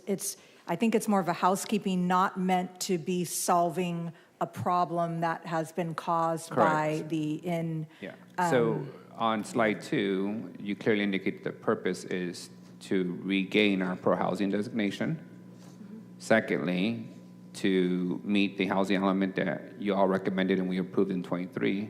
And third, the minor stuff that needs to be adjusted based on state law. But my question is, have we in any way rejected a tiny home proposal that would magically be green-lighted as a result of these changes? Is there a problem in essence of us rejecting proposals that this would clear the path for? I personally have not heard of something being rejected, but part of that may be due to the fact that it's not allowed to begin with. Okay. But right now we can do a tiny home in our backyards, correct? As an ADU, but not as a primary home. Okay, but primary home is, the reason I'm going down this path is 6 years ago, I want to say we gave the green light on ADUs. And since then, how many ADUs have we actually approved that have been built in the city in the 6 years since we authorized them? I believe I have a number on that. To the point of occupancy, how many would that be? It was about 250. Okay. Sorry, as of a few months ago, it was about 250. So there's 250 operating ADUs that have been approved by the city? I don't know if they're completed construction and in occupancy, but I believe that was the number that we had permitted. Permitted but not completed. I would have to check on that. Can we get the confirmation of, because the last time I asked for an update, it was like 8 of them that had been greenlit in several years. It has definitely been increasing exponentially year over year. Okay. In terms of primary home, if we look at these older neighborhoods with the larger parcels, downtown, Tower District, historic neighborhoods, In order for you to meet the primary resident definition, do you have to do a parcel split? Can you have two primary resident owners in one parcel without a parcel split? Or would this simply mean that the guy living in the back can now be defined as a primary resident, but the parcel has not been split in any way, nor has the ownership of the parcel been split?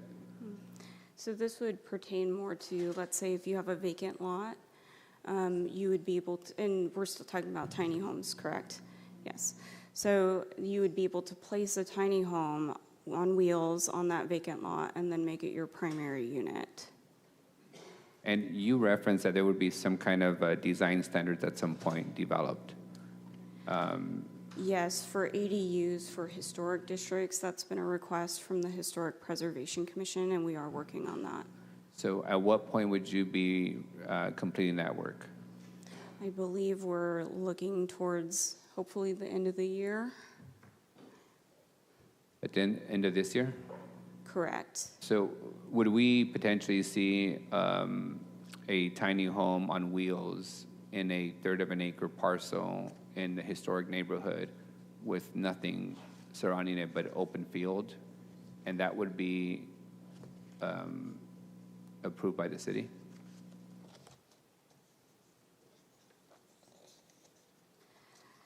So what they would be required to do, being considered a manufactured home, they'd be subject to the same things manufactured home are subjected to, which would be,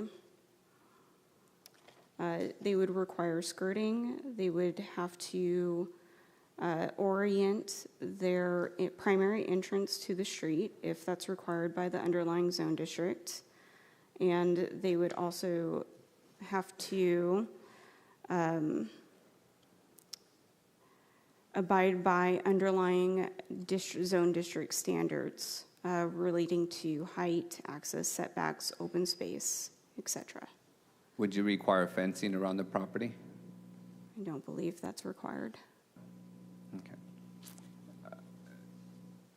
That's a concern for me from the perspective of, encampments that would pop up if you literally only have a 400 square foot, 200 square foot home on wheels on a 30-acre parcel in a historic neighborhood.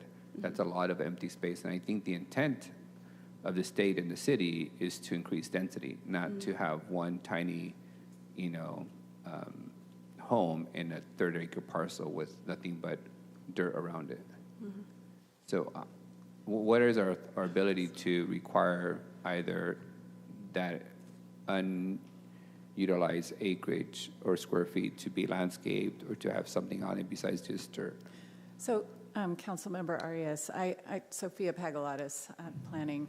I just wanted to clarify that, the tiny home on wheels is just another housing type that is allowed per state law. It needs to comply with all of the underlying zoning requirements, including minimum and maximum lot size, all of that. So, and manufactured homes today have this same standing, so it is no different than a manufactured home. Just wanted to clarify that.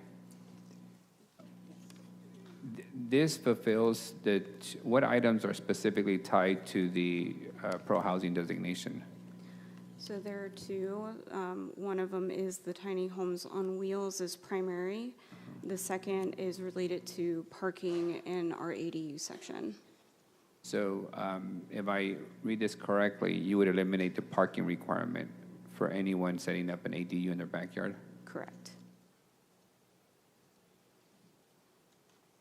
So specifically in my district, low neighborhood, big parcels, big backyards, ADUs are probably going to pop up in those big backyards, but we also have parking enforcement there that requires everyone to move their vehicles. This morning on my way down, parking enforcement was giving tickets left and right to residents who were parked on the wrong side of the street for street sweeping. In this case, we would be eliminating all parking requirement, standards to produce parking spots. So I anticipate a lot more vehicles in these older, more dense neighborhoods. How are we changing our other city policies not to punish higher density parking problems when we're the ones eliminating the parking requirement? Are we going to back off on parking enforcement? So I can't speak to parking enforcement, but I will note that typically ADUs are pretty spread out throughout the city. And even though we're taking away the requirement for minimum parking, people can still choose to place parking on their sites. And we do see that happen pretty often, that they will incorporate parking even when it's not required. How do you incorporate parking if all you have is street parking? You can place it on the lot. But there's no backyard access, and not all these lots have alleyways to access the backside for parking space. So you have your home in the frontage of the sidewalk, essentially.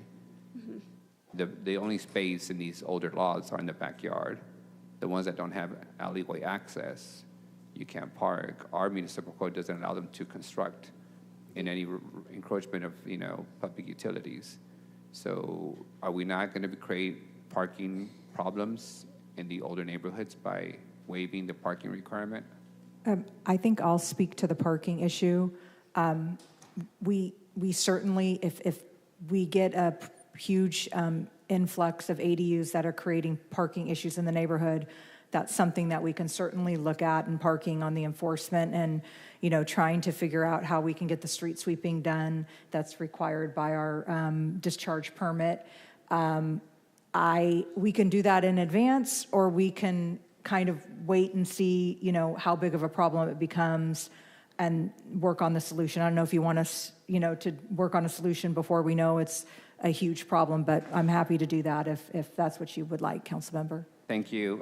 Because in essence, this policy is not trying to solve an existing problem. We're trying to get ahead and make it easier, right? I don't want us to then create a parking problem in older neighborhoods, and our response to that parking problem is to fine neighbors, with parking citations, when we're the ones that said, these older neighborhoods, unlike downtown, don't have access to public parking garages. There isn't this, inventory of this, parking spots. Mm-hmm. There's very, very limited parking. Okay. Well, I just want you guys to be aware of, I want the left hand in parking to know what the right hand in planning is doing, and for us to get ahead of those things if need be. Those are all my questions. Thank you, staff. Thank you. Thank you, Council Vice President. Next, we have Councilmember Vang, followed by Councilmember Maxwell. Thank you very much. Excuse me. Thank you very much, Council President Karbasi, and good morning, Ms. Lauderdale. Thank you very much for the presentation. The purpose of this presentation is to make sure that the city is in compliance or consistent with state regulation with regards to ADU, tiny homes, and mobile homes. My question has been addressed by my colleagues before me, but there's still one question that I just wanted to make clear. We are in a housing crisis, and this will greatly help, at the very least, alleviate that crisis to a certain extent. I want to focus on the tiny homes on wheels. It's very popular, it's cute, and it's not expensive to have a tiny home on wheels compared to other structures that are set on foundations. And so, if my understanding is correct, you can have a tiny home on wheels as a primary and then another one as a secondary, correct? If this was passed, yes, that would be allowed. Assuming that both of them met the standards in terms of manufacturing, and you mentioned skirting, where it faces, et cetera, et cetera. Now, what if there is a primary that is set in foundation, identified as primary?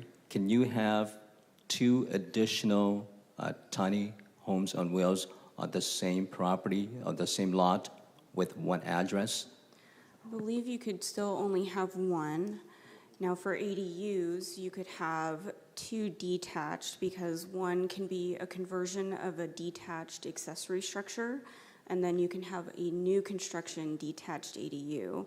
So that would be what a tiny home could qualify as. Okay. And so having that clarification, I think it would not confuse the public in the future again, we are in a housing crisis, and if the cheapest way to get a structure in place, if tiny homes is probably the cheapest way to do that, we will probably see not only other structures being built, but the tiny homes, because of the mobility and the cost associated with that.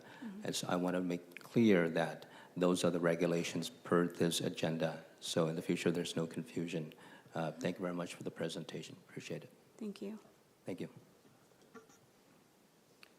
Councilmember Maxwell, you have the floor, followed by Councilmember Richardson. Thank you, Council President. Good morning, Casey. Good morning. I think you touched on this a little bit already, but could you speak a little bit more to the ADU conformity with neighborhoods in terms of like design and material used? One of the things I've seen in my district is that folks will lease out their homes and they'll have ADUs in the background, and they just kind of put up the fastest, cheapest material possible that does not really look very good. Trying to make a quick buck, I understand that, but really does not fit the vibe of the neighborhood and causes a lot of consternation with some of the neighbors. Can you speak to how we might be able to ameliorate that issue by adding some language to this to help conform with the neighborhoods? Yes, so that is something that we're working on because we do have to be precise in our language. Currently, if we are stating, and I do think this is in our existing version, that ADUs have to be of a similar characteristic, that's not objective enough to fly these days. So we do have a few examples with respect to historic districts. I believe the city of Pasadena, for example, has some language that has been vetted. So we're looking at that in ways to make it objective design standards. Where are you at in that process, Casey, and what does that timeline till it comes before us look like? So we want to work with the Historic Preservation Commission. We've had one meeting with them, their architectural subcommittee meeting. That was more of a getting to know what their concerns are and what they'd like to see. And so currently we're looking at how to essentially put that into a code language format, and one that would also be legally compliant. So it's in the development phases, and Talking like 6 months, a year, yes, couple weeks. So that will be folded into the next package of text amendments, which we're aiming for the end of this year. But it's dependent on how long our CEQA process will take. So we will be doing CEQA on that bundle. But this could potentially come outside of that package, because this itself would not require CEQA analysis. I'd have to review what the city attorney stated on this topic. Okay. I don't have that in front of me. Yeah, okay. That's fine. I could check. That's something we could re-look at, though. Yeah, I mean, I would like to bring it sooner if we could, Casey. I mean, I'm going to support this today. You know, I'm fairly supportive of most of the housing projects your department brings forward and concepts and text amendments.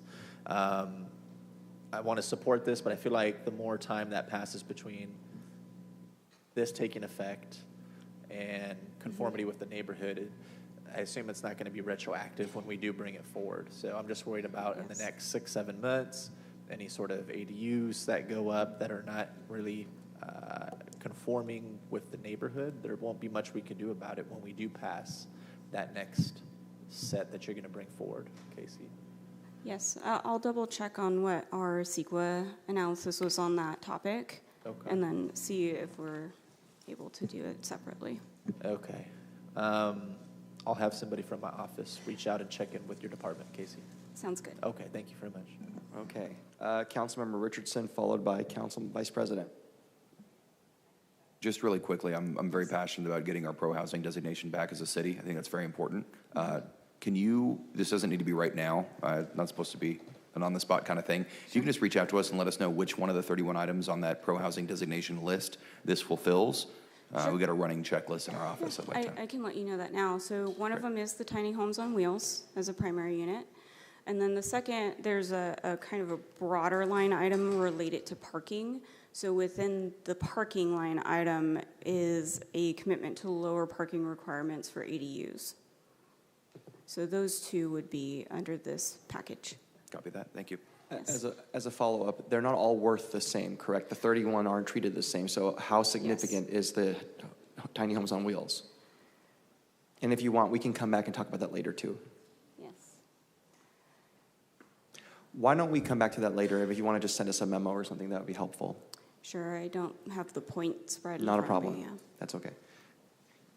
Great. Ashley Atkinson, Assistant Director for Planning and Development. There is a budget request for information that covers all of that in detail that should be forthcoming. Thank you very much. Hopefully before budget's voted on. I'm teasing. You guys have done a great job with those requests for information. Council Vice President, you have the floor, followed by Councilmember Perea. Thank you. Just two questions here. On slide 3, you're referencing the change of language from single family to single unit, multifamily to multi-unit. What is the practical consequence of that change? There's no regulatory consequence. What it does do is give us a little bit more distance from assigning a definition to family. Walk me through that. What does that mean? Sure. So under California law, we are not allowed to assign a definition to family, which our code does not have that definition. However, What was the current basis for the definition of a family? the current basis for Yeah. definition of a family. Is it 3 more people, 4 more So people? What's some cities do outline that, we do not. So this change just merely puts us a little bit of extra distance between any perception of that. So for us, it's more about how many units are in the complex or in the housing unit versus how many bedrooms, I mean? So that's what this change would more so emphasize, is the focus on the unit itself. The reason I ask is I believe, and city attorneys can correct me, but in our code enforcement work, we have the ability to cite folks for having 2 or 3 families in a 1 apartment unit, because that's not what it was designed for. That's not what the fire code was approved for, electrical was approved for. So does this limit our ability to make sure that these units are not packing 20 people in a garage or 20 people in a 1 apartment unit? So, Councilmember Sophia Pagalatis in Planning Department, this was simply to, as a best practice terminology, to put the emphasis on the unit and not the family. Correct. It has no bearing on what other requirements might apply, like overcrowding. No relation there. So in no way undermines our ability to still enforce any type of overcrowding in a housing condition? Not that I know of, and I'm looking at the attorneys. Yes, they can reply. No, I agree. All right. Just because our slumlords are really sophisticated and they find every loophole possible to continue breaking rules. My second question is, does this action override the tower-specific plan or any other neighborhood-specific plans that call out for design standards, zoning, density? Does this override that? No, it does not. So does the tower-specific plan already incorporate the additional density numbers that this would result in if approved? I know how many units, more units are produced, it's a big component of the tower-specific plan. This code change should not directly impact the Tower District specific plan. The plan policies would remain as they are. I think tower design guidelines, those do prevail over the code, and those would not be affected by this. But as far as densities, those... What I'm trying to get to as Assistant Director is, when we looked at the zone map for the tower-specific plan, R1s would produce X amount of units, R2s, R3s, No right? change to that. So if we now allow ADUs and, mobile homes in all these backyards, what is the delta of additional unit capacity that we're building into it? There's no change. No because- change to no, that plan? No Okay. change. Those are my questions. I'll turn over to Council President. Thank you, Council Vice President. Councilmember Perea, you have the floor. And you are our last speaker. Thank you, Council President. This is a pretty straightforward text amendment, mostly just to bring it up into compliance with state housing law. Only question is in regards to ADUs, and if you don't have the answer, you just get us a memo on it. But I'm just curious of the, I think, was it 250 ADUs that have been permitted so far? Was the number, Ashley? About 250? I'm just curious as to how many of those were approved under our pre-approved ADU plans, and then a breakdown of which plans those were, which plans were utilized to approve those. Mm-hmm. We do have those numbers. Okay, that's all. Thank you, Council President. Thank you. At this time, we're going to go to public comment. Is there anyone from the public wishing to comment on this item? Please do feel free to come forward. I have no cards from anyone on this item. Okay. Oh.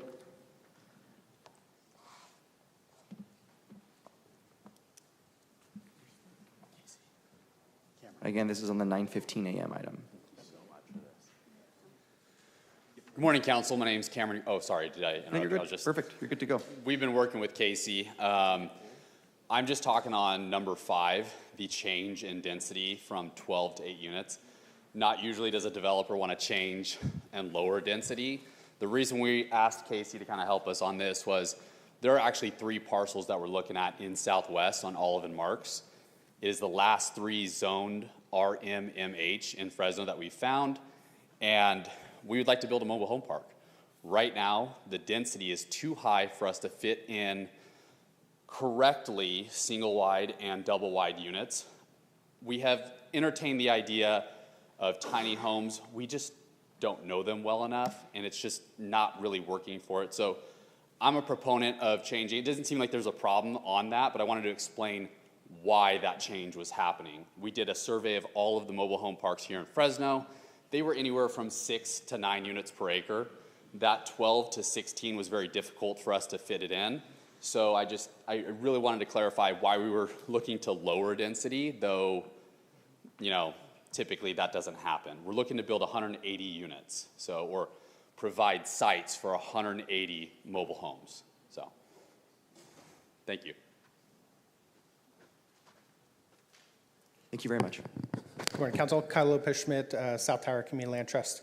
I wanted to first compliment the work from the Planning Department on this ordinance. These steps go a long way to us having the tools to do infill development in our existing neighborhoods and appreciate those changes. I want to make one additional request to amend it. We've been working on, we have a vacant 2/3 acre lot in our neighborhood that we've been working on a cottage development there. Originally, we were planning to utilize tiny homes with the grant from the city of Fresno. That didn't come through, but it was very much a barrier of existing language around tiny homes and the definition of the cottage development ordinance. Cottage development ordinance has a minimum square footage per unit of 650 square feet. So in this request, I asked that the definition of a cottage for the cottage development ordinance match what the tiny home on wheels and these changes of a minimum square footage of 100 square feet so that we can have some flexibility on smaller unit sizes for the cottage development ordinance. We can still have a project like that move forward, but it goes through a development permit, which adds significant cost and timeline to the project. So this is an example. When you think of the spirit of the pro-housing designation of these missing middle types of projects that are different from a single-family home or an apartment complex, these projects that are multiple units, that the cottage developments are a really critical tool for us to have dialed in so that they can utilize tiny homes, so that they can utilize smaller unit sizes and be successful and expedited. Thank you. Thank you. Any members of the public wishing to further comment on this item? Okay, there being none, we're going to go back to the council. I have 2 council members punched up because we can't get enough of this one. So let's keep talking about this item. Councilmember Richardson, followed by Council Vice President. Just quick question. Cameron, you don't need to come back up. Just out of curiosity, barring you're just practicing your French, who is we? You say we want to develop. Who's the developer that you're representing here today? Oh, myself and my business partner, Paul Terran. that works. Thank you. Okay. Council Vice President, you have the floor. I have two questions for staff. One is, I did see the reduction of density at mobile home parks. How can we do that and not be in violation of our requirements to replace, units when we rezone and change conditions that reduce the amount of units that currently could be produced? Are you talking about SB 330 requirements? Yes, because we're essentially reducing the amount of potential units in a mobile home park from what's currently in municipal code. So this does not violate SB 330 because we are taking down the minimum density, whereas SB 330 is tied to the maximum density. Okay. Second question is, the member of the public spoke of the change that they would like. Could you articulate what that change is from the planning perspective and why that wasn't included in this proposal, since we are including, requests from outside parties?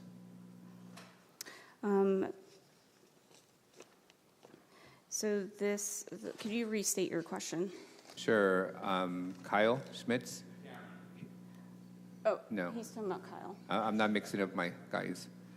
Kyle Schmitz made a reference to requesting an amendment to the current proposal to accommodate for the cottage project that he's working on in District 3.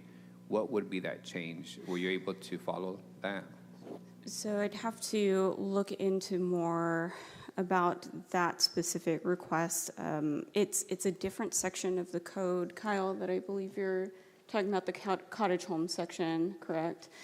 Yes. So we are actually planning to change that section pretty significantly to broaden it and accommodate more missing middle housing types. Right now, the cottage home section of our code is really oriented towards bungalow courts that you see in downtown and Tower, and allowing those in our single unit zone districts.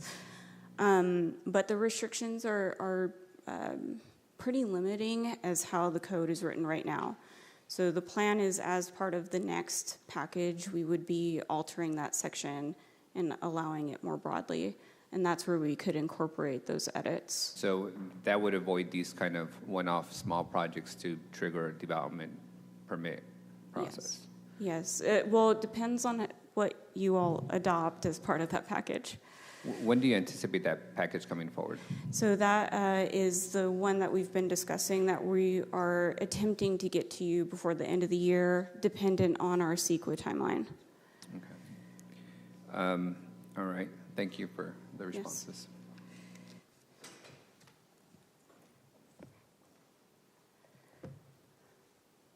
Thank you, Council Vice President. I don't have any other council members punched up. Great job. Is there a motion? I'll make a motion for adoption. Second. Second by Council Vice President. Any opposition? There being none, the item passes 7-0. Great job. Thank you. Okay. Next, we're going to move on to our 10:05 a.m. hearing. This is actions pertaining to the 2025-2029 Consolidated Plan, including Citizen Participation Plan, and the 2025-26 Annual Action Plan and Analysis of Impediments to Fair Housing Choice. I have a lot of cards on this item, and we're going to start off with a staff presentation if the council would like to hear one. Good morning, Council. Karen Jenks, Manager for the Community Development Division. As the Council President just said, today we're holding our final required public hearing for our draft 2025 to 2029 Consolidated Plan, which includes the 2025 Annual Action Plan, updates to our Citizen Participation Plan, and analysis of impediments to fair housing choice. With us today is Melissa Mayu from our consultant Mosaic, and she will go over our brief presentation. Then we'll ask you to hold the public hearing, and we'll be available to answer any questions that you might have.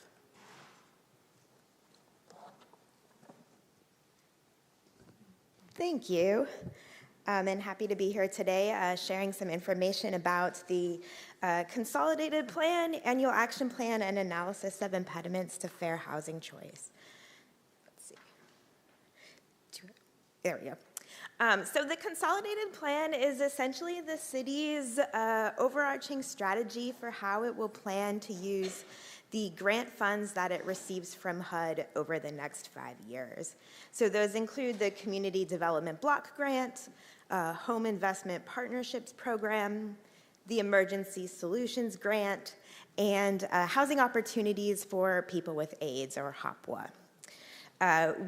Within that 5-year program, each year the city will adopt what's called an annual action plan that's really outlining specifically what will be funded with the grant they receive that program year.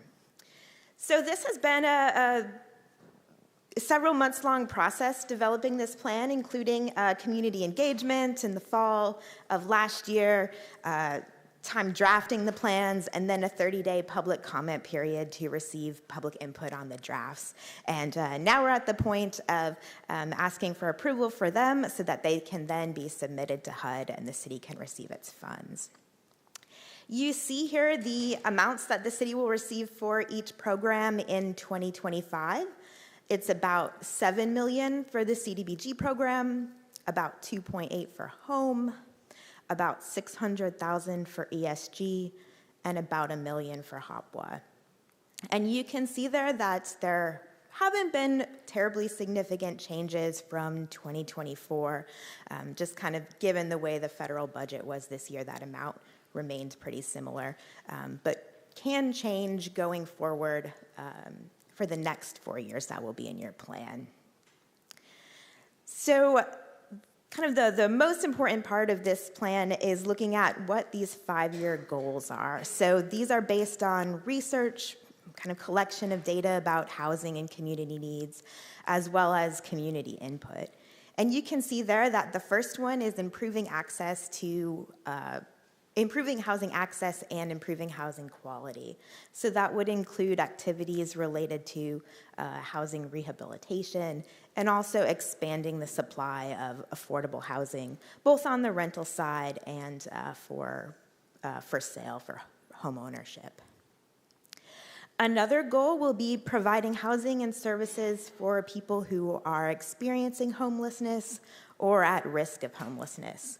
So that ESG grant is entirely dedicated to addressing homelessness, but you can see that the city has some additional funding there too in the home program, and then the HOPWA program as well towards addressing homelessness for people with AIDS. Goal related to community services, improving public facilities and infrastructure, and then related to administration of the program, planning elements, community outreach, and things like that. These are the projects that the city puts forth for funding using that 2025 money. So the specific things that would be funded this year. And you can see several activities related to housing. So some repair elements, rehab and repair, some funding towards expanding the supply of affordable housing, particularly homeownership units. And then some tenant-based rental assistance, so helping folks stay within their homes, as well as a slew of kind of ESG-related programs to prevent and address homelessness. We also have a selection of projects that are kind of on the community development side, so maybe less housing-related. Things like providing public services through nonprofit organizations, making infrastructure and park improvements, and then retaining some of that money from each of those programs for the city to administer them. There's also some funding planned for fair housing activities, so that could be education or support for folks who feel like they're facing a fair housing issue. As part of this work, we did a second study called an analysis of impediments to fair housing choice. And essentially, that's kind of looking at the fair housing landscape to see whether everyone has the same rights to, sell, buy, rent the property of their choice without fear of unlawful discrimination. So that looks at things like protected classes related to race, color, national origin, religion, sex, familial status, and disability. Those are the protected classes at the federal level and really what this report dealt with. I know California has additional protected classes as well, but we looked at the kind of federally protected ones in this study. So that included a great deal of data and mapping to kind of look at where people live and how that might impact their ability to access different community resources. Go through these slides kind of quickly, but they give you a sense of the maps that you might see in that report. So looking at some population data and then some data about access to different resources. And based on that, we identified a series of impediments, I think that align pretty well with what the city would plan to do using its grant funds. So they're kind of related to making sure that we're increasing housing access for everyone, looking at how to address some gaps in homeownership rates, looking at ways to improve access to resources and kind of infrastructure in neighborhoods that perhaps have been underserved, and then finally providing some fair housing education and resources over the next 5 years. So we try to align those pretty well with consolidated plan goals and activities as well. You also have an updated citizen participation plan in front of you for approval today. That is substantively pretty similar to the plan from previous consolidated planning cycle, just some organization changes there. And then finally, quick overview of kind of the community engagement that went into this process. So it included a community-wide survey, a series of workshops that were open to everyone in the community, kind of at a variety of times and locations. A few focus groups with kind of conducted through organizations that serve folks who are particularly impacted by affordable housing and community development needs. And then 2 pop-up events. So we had tables at community events to provide information about the plan, let folks know as they're walking through the event kind of how they could participate if they would like to. Let's see. I think with that, and there's the website that the plans were hosted on for that 30-day comment period. But I'm happy to take any questions. Great, thank you so much. Just one moment, please. So before we go to council comments, we're going to go to public comment. So I have a lot of cards. Now, if you want to comment on this item, please do bring forward a card. They're back there, or they're right up here, and put it in the box. Give me one moment, please.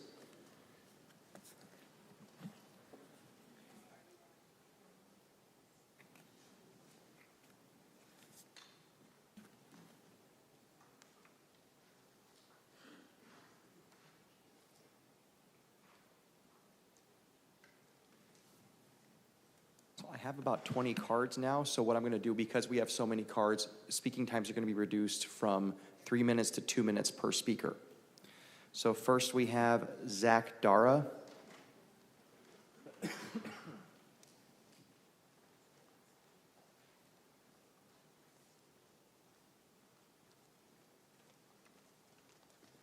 You'll have 2 minutes, sir. Good morning, Council. Zach Dara, Chief Executive Officer of Poverello House. Good morning, Council. Thank you guys so much for your continued partnership and support with Poverello House to serve so many who are experiencing homelessness and addiction in our community. I'm here to speak in support of the funding recommendations of staff, both for the ESG grant for street outreach in our city, as well as the Community Development Block Grant in support of our workforce development program at Papa Mike's Cafe. I'll speak mostly on CDBG, and my colleague Sarah Merhadi will speak on the ESG item. But I just want to thank you so much for the recommendation. Papa Mike's Cafe is, of course, a free restaurant right here in Fresno for anyone who's hungry or is in need. You can consider this also my standing invite to any of you to come down and enjoy a meal with us. I highly recommend the Papa Mike's burger. It's our most ordered item by our guests. But as much as Papa Mike's Cafe is designed to feed those who are hungry and in need in our community of a meal, we also have turned Papa Mike's Cafe into a thriving workforce development program in our city for so many who need that opportunity that may not have that opportunity elsewhere. This also includes our proposal this time around connecting with the Youth Jobs Corps program and providing more opportunities for Youth Jobs Corps fellows to have opportunities for employment in the culinary field, as well as continuing to work with our rehab program. One also new part of our work with you with the CDBG dollars would be teaching people to operate a food truck and utilizing the Papa Mike's culinary, our mobile unit, for folks to learn how to run a food truck. And we'll run that food truck several days a week. So people will not only get to work in a commercial kitchen, work in a restaurant kitchen, but also work on a actual food truck and be able to utilize those skills for future opportunities. So thank you so much for your continued partnership and for your recommendation. We're in support of staff recommendation. Thank you. Thank you. Next, we have Kyle Lopez-Schmidt.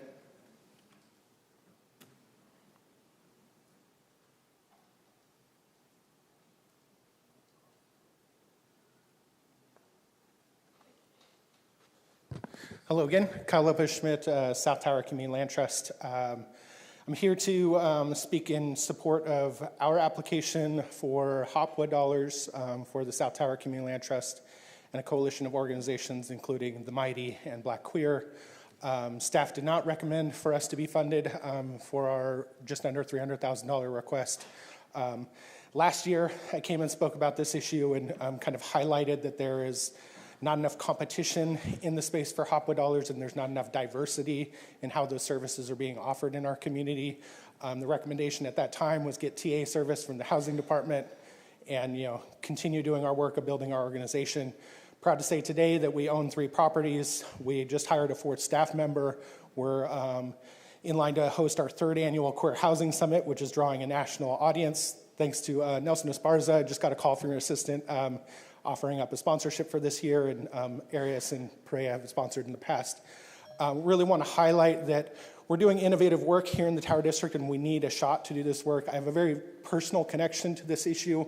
At 8 years old, I lost my father to HIV/AIDS, and dramatically impacted my family. My mom and my 3 brothers were able to get support services, and I want to continue that service for our community. We're a grassroots organization. We're not an institution. We offer a different level of service than West Care or a community hospital can.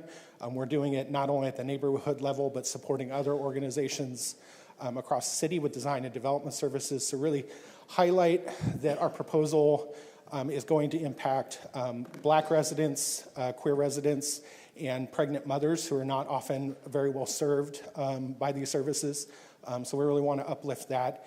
Even if there's a chance of the community services, community health services is over awarded from what their proposed was, if we can get the balance. Thank you very much. Next we have, and forgive me if I get some names mispronounced, it's not on purpose, Nishea Trinidad.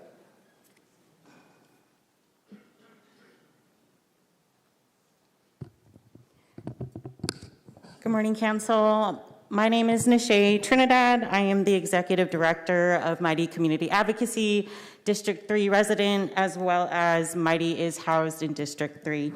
Mighty supports youth and pregnant youth along with young families, and we are here to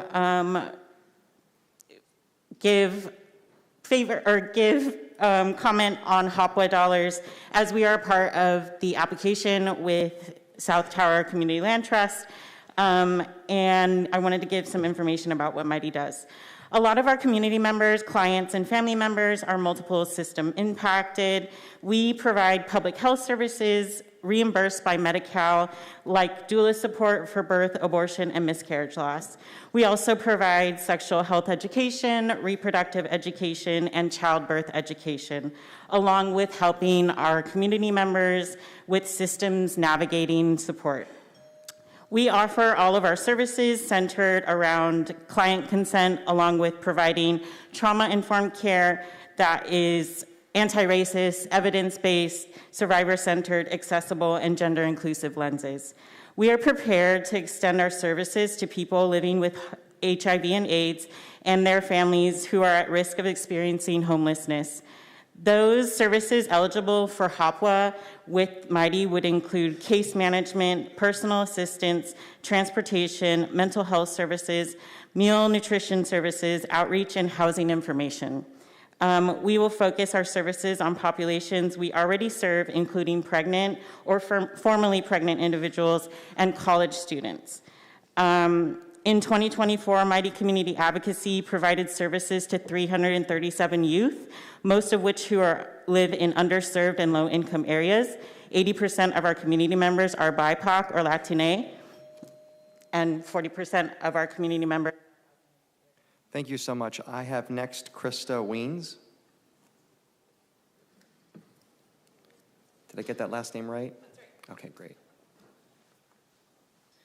Good morning, Council. Krista Weens, Executive Director of the Central Valley Justice Coalition, here to speak in favor of the CDBG funding and to thank you specifically for your support of the work of the Justice Coalition and our youth advocacy and mentorship program over these last 3 years.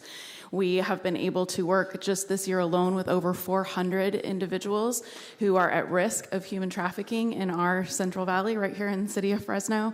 And we have been really proud to be supported by you, to be able to partner with organizations. And very often our youth advocates are the only people who are present with these youth as they transfer from foster placement to juvenile justice campuses, back into schools, and they walk alongside them all throughout that process, helping to reduce their vulnerabilities and keep them connected to services. So thank you for your continued support. Thank you very much. Next, we have Lanisha Senegal.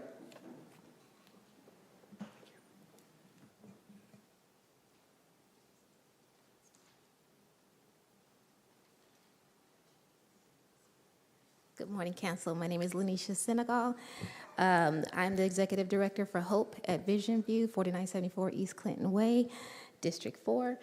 Just wanted to add support for the CDBG plan.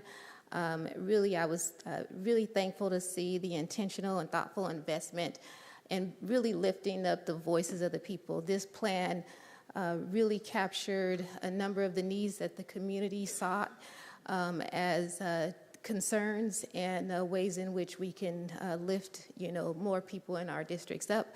And specifically for our small business incubator, we support over about 25 small businesses that are based at Vision View, as well as a number of CBOs who call Vision View home. And then specifically for our funding request, it will be to repair some of our roof, which has been compromised, which would also currently is at risk of displacing over 100 youth and 3 or 4 CBOs who that specifically need those dollars to make sure that they can sustain their programs. They are not charged any rent, but this is the place in which they're able to provide the sustainability to grow their missions. Thank you for your time. Thank you very much. Next, we have Jose Moran. And he will be followed by Jan Minami.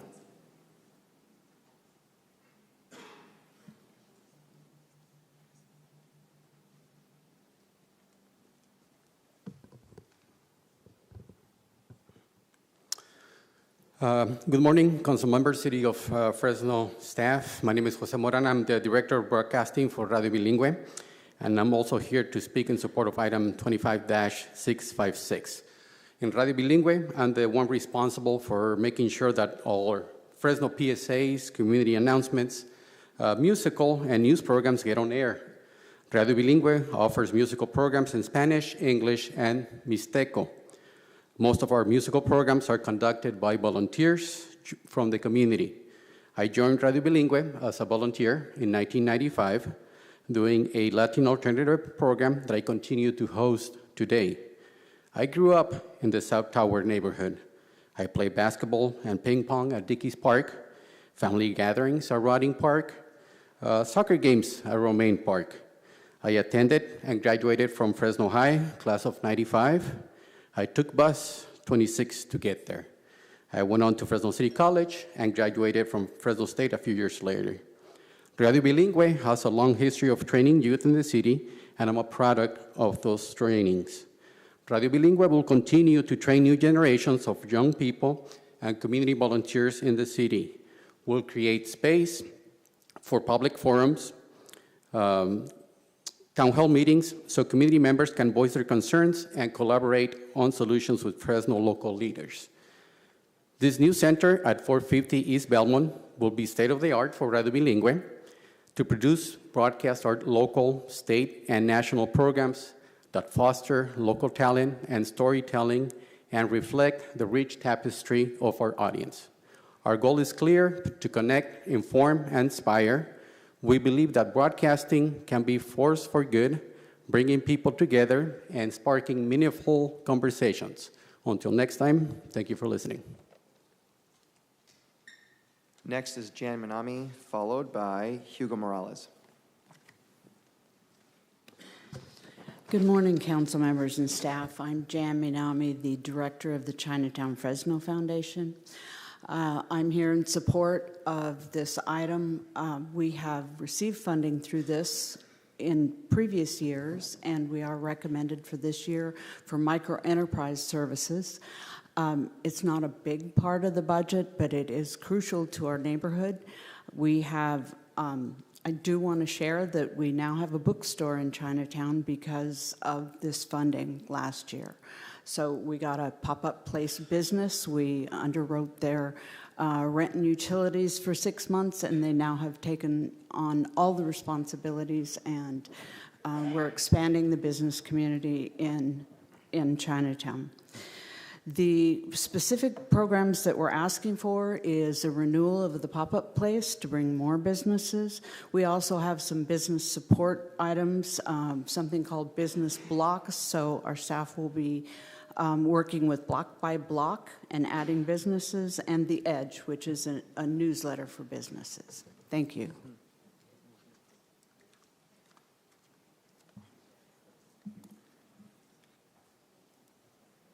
Mr. Morales, followed by Pastor Lewis. Good morning. I'm Hugo Morales. I'm the co-founder and executive director at Radio Bilingüe. As my colleague just talked about, we're planning to build a cultural center at 450 East Belmont, Palm and Belmont. And we were asking for your support. We want to be able to build a state-of-the-art facility there to better serve Fresnans, to lift the voices of that neighborhood, South Tower, and we need your support.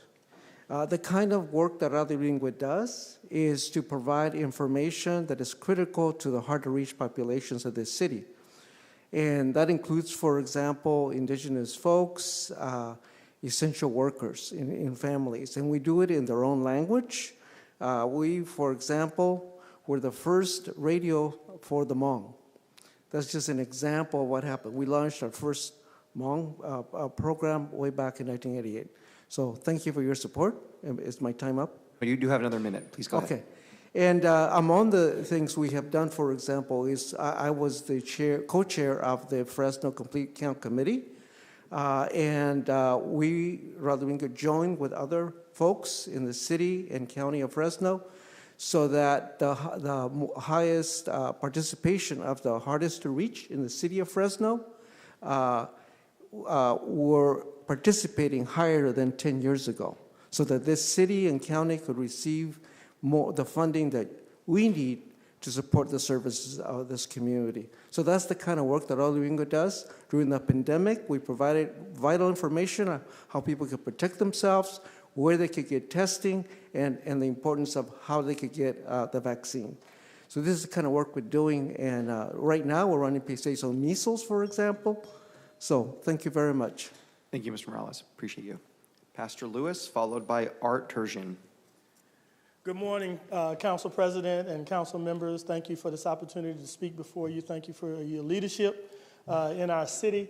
I want to stand in support of the funding recommendation from staff, but I also want to emphasize my excitement about the HVAC funding for Maxey Parks. I remember when Maxey Parks was built. I remember the difficulties that EOC ran into.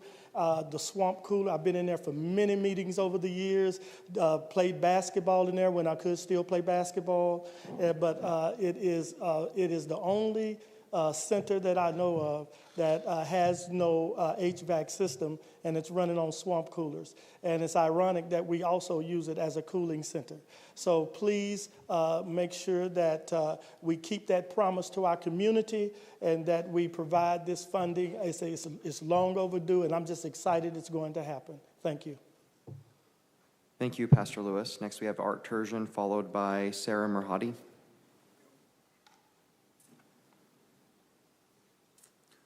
Good morning, Councilman. I'm getting on an accusation on my property at 1780 East McKinley Avenue.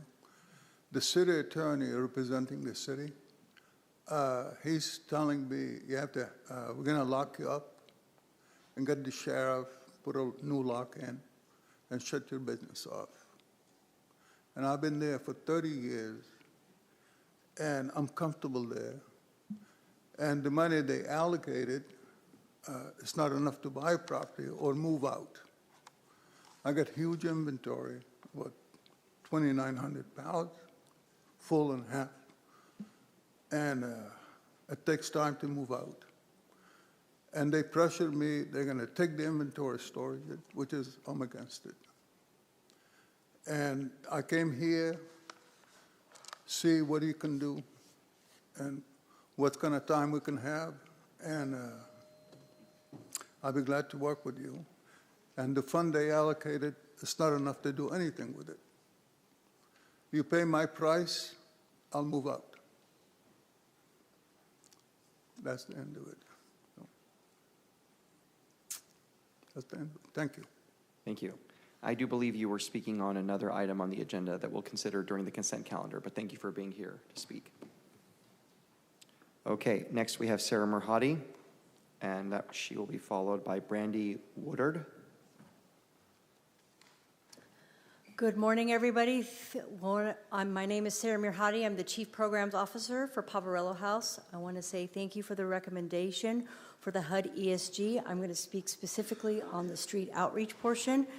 We are so grateful that we've been able to partner with the City of Fresno since 2001 in providing outreach services. On average, we have over 1,800 unduplicated contacts with people who are experiencing homelessness.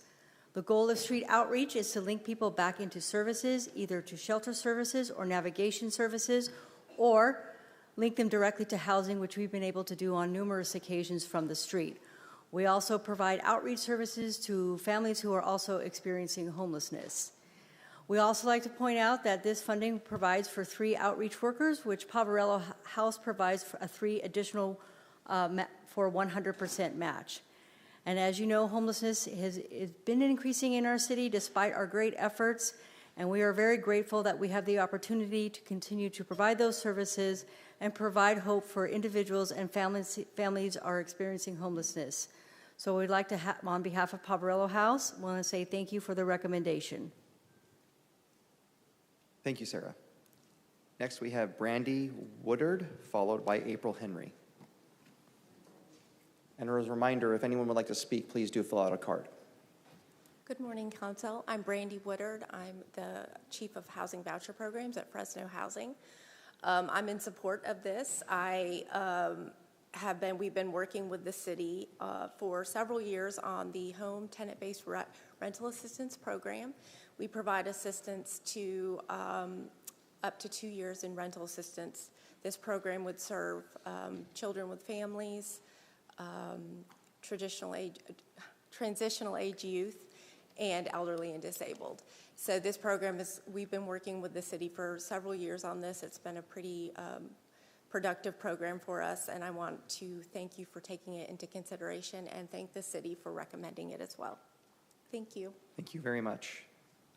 Next, we have April Henry, followed by, I have 2 names on here, but Corey and Lupe. April, good to see you. Good morning, Council. My name is April Henry. I'm the Executive Director for Highway City Community Development. We are an area that serves the entire west of 99 corridor in Central Unified School District. We run the Teague Community Resource Center, and so we thank you very much for your support last year of CDBG funds and support again your support for that. This ran a health program in a very underserved area. We are an entire SB 535 area. We have one doctor for 55,000 residents. So this provided free health care for everyone, from uninsured to fully insured, but it was accessibility. And it mostly served our children of our school district with making sure they had their vaccines in time so they weren't missing 2 and 3 weeks of school. Assimilation was important.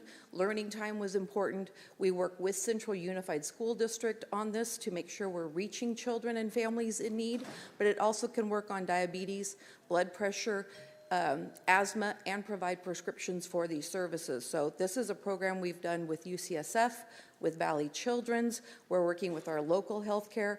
And in the meantime, we're doing a lot of advocacy using these numbers that we've got to provide, to be able to advocate for permanent healthcare solutions for the West area.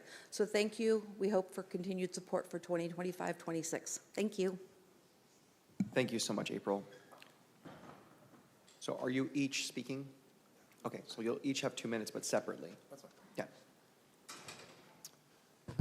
Good morning, council members. My name is Corey Belliston. I'm the Chief Operating Officer for Post-Acute Services with Community Health System, representing community medical centers, HIV services. So we are grateful and appreciate the support from staff's recommendation for funding for HOPWA dollars. We represent the largest clinical providers for HIV services in the Central Valley, specifically for those Medi-Cal patients and also those that are unfunded.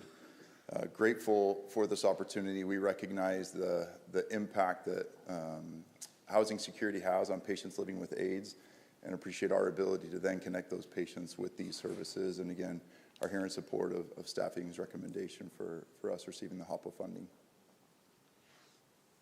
Thank you. Good morning. My name is Lupe Vargas. I am the manager over Special Services Clinic. As Corey mentioned, we are the largest Ryan White funded clinic in the Central Valley. For those who are here and don't know, the epidemic of HIV is not ending, or AIDS as it then increases in the Central Valley. We are the largest county with HIV in the state of California. We have a larger incidence rates than San Francisco does and than Los Angeles does. So we need help and being able to provide housing for these patients that are walking in our doors and being part of community health systems of the hospital system itself. And having the direct linkage to our clinic will truly improve adherence for our patients. So we ask that we thank the staff for recommending our clinic. We work really hard. We already have 8 established case managers within our clinic to be able to help these patients and direct them into the housing services that they need. Thank you. Thank you so much. And then Diane Carr. I'm not making you go last because you live in my district, Diane. You what? I'm not making you go last because you're in my district. Okay. It's good to see you. Hi, council members. I'm Diane Carr. I'm the president and CEO of the Boys and Girls Club. I just want to thank you for the recommendation. We serve 14 clubs all throughout the county. This is specifically for our 4 clubs in the city. It's for mentoring services, career, healthy habits, just teaching kids how to stay safe. And we're open every day after school for kids 6 to 18. And we just appreciate the recommendation. We've been able to work with the city for the last several years on CDBG funds. So this is another step for our chapter of serving kids. So we really appreciate it, and that's my brief statement. Okay. And Dan, before you go, I'm just going to say really quick, I know you're retiring. We're going to have you back here to honor you, but I want to thank you for all your years of service. Thank you very much. Thank you. Thank you. Okay. Come on forward. Say your name. I'm kidding. Jerry Dyer. So I want to speak up on this regarding anybody that received grants on this, that we don't just need programs or to tell people how to have safe sex. We need housing. I work with a lot of unhoused individuals out here on the streets, regardless if they're elder, military. They have the same thing that they have here. So why is there no housing implemented in these programs? Like, make sure that when they go to a clinic, you know somebody's unhoused. Why not reach out, have a connection, a direct path into a housing navigator or an outreach worker or some type of case management, right?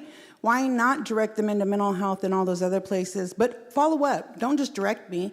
Follow up, have a responsibility and accountability on the individuals that are receiving the funding by having them follow up that, yes, we directed them over here to this caseworker. We followed up with the caseworker, and this is who their caseworker is, and they said that they're going to get them housing.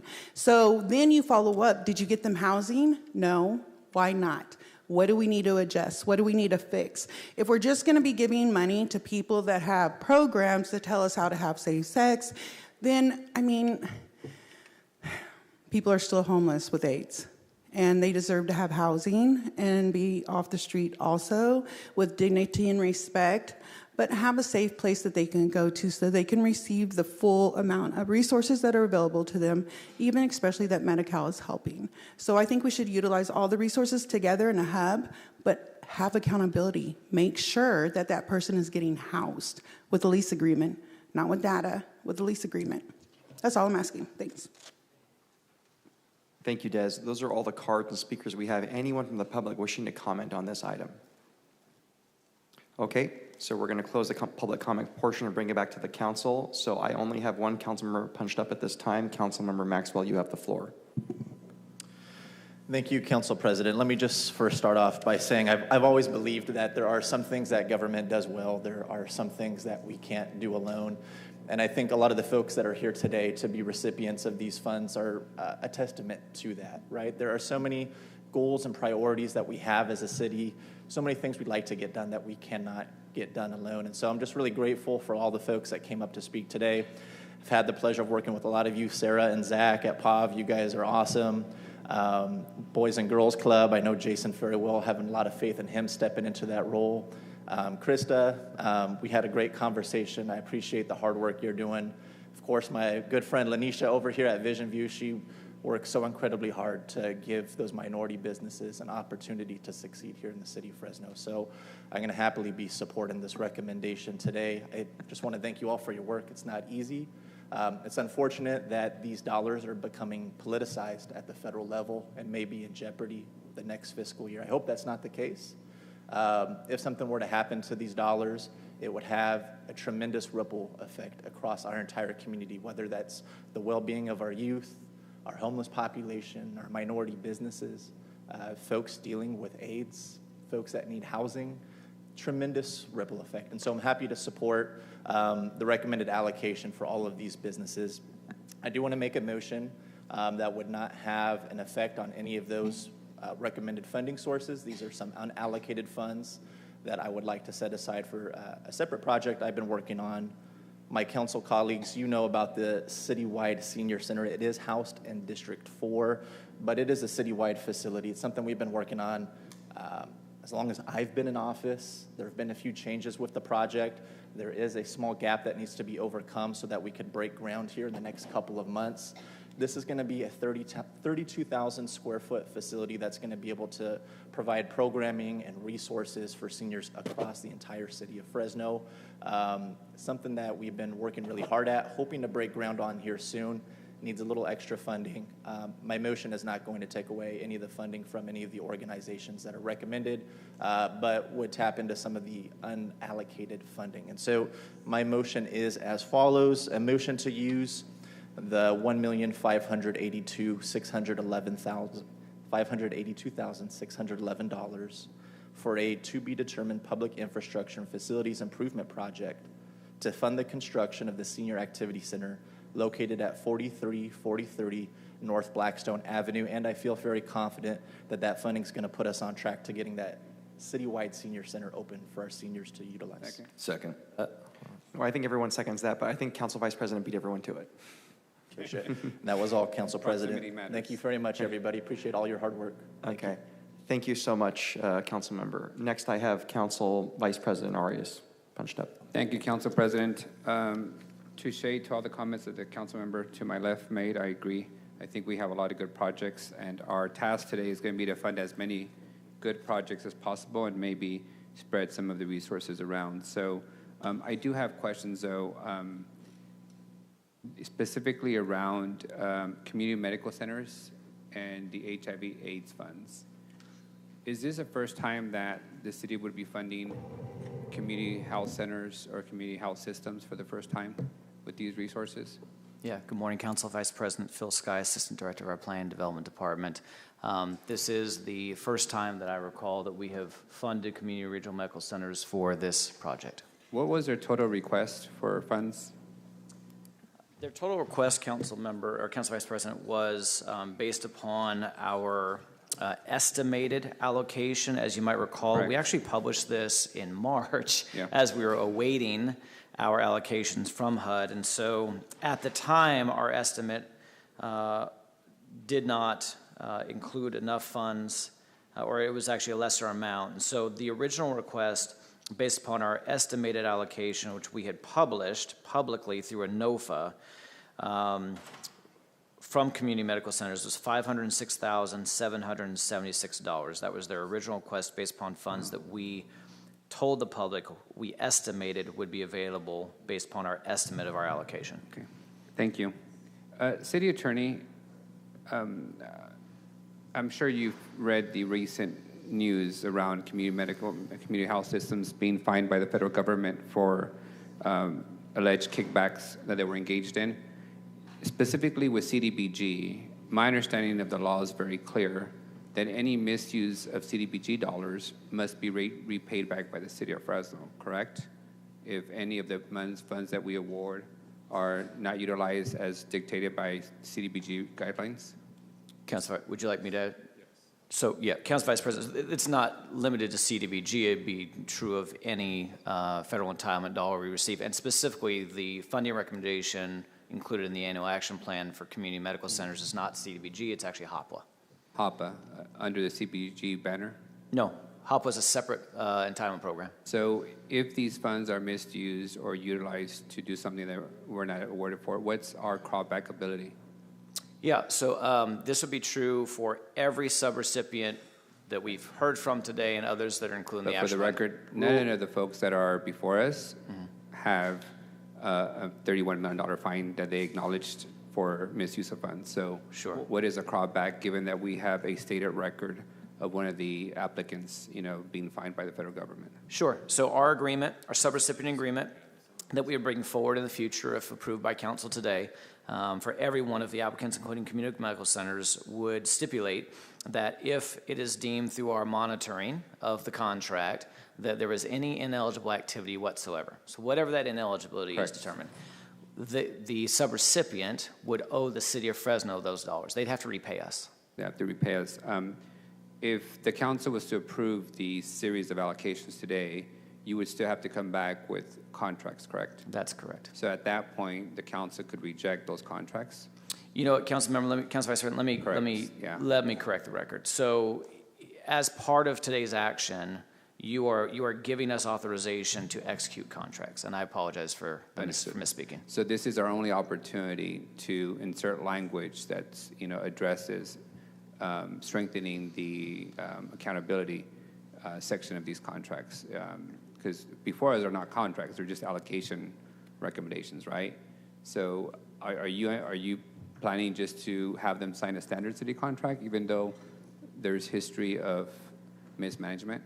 Council Vice President, all of our contracts are the same, and they are to Understood. form as it relates to federal regulations, and so that is the intent, is that everyone receives the same agreement. City Attorney, do we have an ability today to include additional provisions on one of the proposed vendors, given the history? Can you just give me 1 second on that one? Sure. Okay. All right, so let me go to the next questions that I have here. The council member made a motion on unallocated resources. Is the 1.5 the total unallocated available? For CDBG, yes. Correct. On all the funding sources before us today? No, I don't think that's correct, council member. Let's go through that. If you could, please. Sure.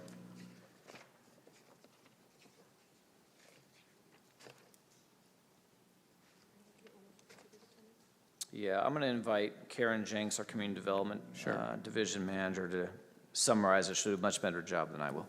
Thanks. And if you can just go through what's unallocated and Sure, available. of course. Happy to Beyond do the that. 1.5 that was referenced. Sure. So there's actually only 2 buckets of money that are currently labeled as to be determined. One is the $1.5 million in infrastructure and facility improvements. The other is $200,000 in CDBG public services. The plan would be for us to issue another NOFA and receive responses. Is that score them. required? I'm sorry? Is that required for you, or can we just allocate the money today? You could allocate it as you would any other motion or change. All right, so we have 200 in community services available. Is that 289, is 200 flat? 200 flat. Okay. Thank you. And then the 1.5 that the council just made a motion for. That's correct. Thank you. Okay. Councilmember, do you Yes. want to know what the eligibility requirements are for that public service pot, or do you know that? Community services, right? Yes, public community services that serve low and moderate income individuals. And there is a cap, but we're below the cap. But you are not allowed to spend more than 20% of your allocation. I'm sorry, 15% of your allocation on public services. Right. So if we were to grant that money to an organization today, you'd come back, you would be authorized to enter into agreement that strictly met the criteria requirement that you outlined, the 20%. That's correct. We would need to assess it for eligibility first to make sure that it meets all of the requirements. And then we would enter into a subrecipient agreement. Okay. So I'd like to make a motion to allocate $200,000 from CDBG Community Services unallocated resources to Casita Feliz Latin LGBTQ Plus Center. Thank you, Councilmember Perea. On Councilmember Hopwa, yes. May I just interject for just a quick moment? Sorry to stop your momentum. It's okay. That's what we're here just for. one of the things that we would that I want to make you aware of is, and make this council aware of, is that we have not had the opportunity to evaluate eligibility. Correct. So they didn't respond to the NOFA Correct. that we published. So I just want to acknowledge So that that's... if you go back and determine the eligibility is not met, then simply the money is available for reallocation.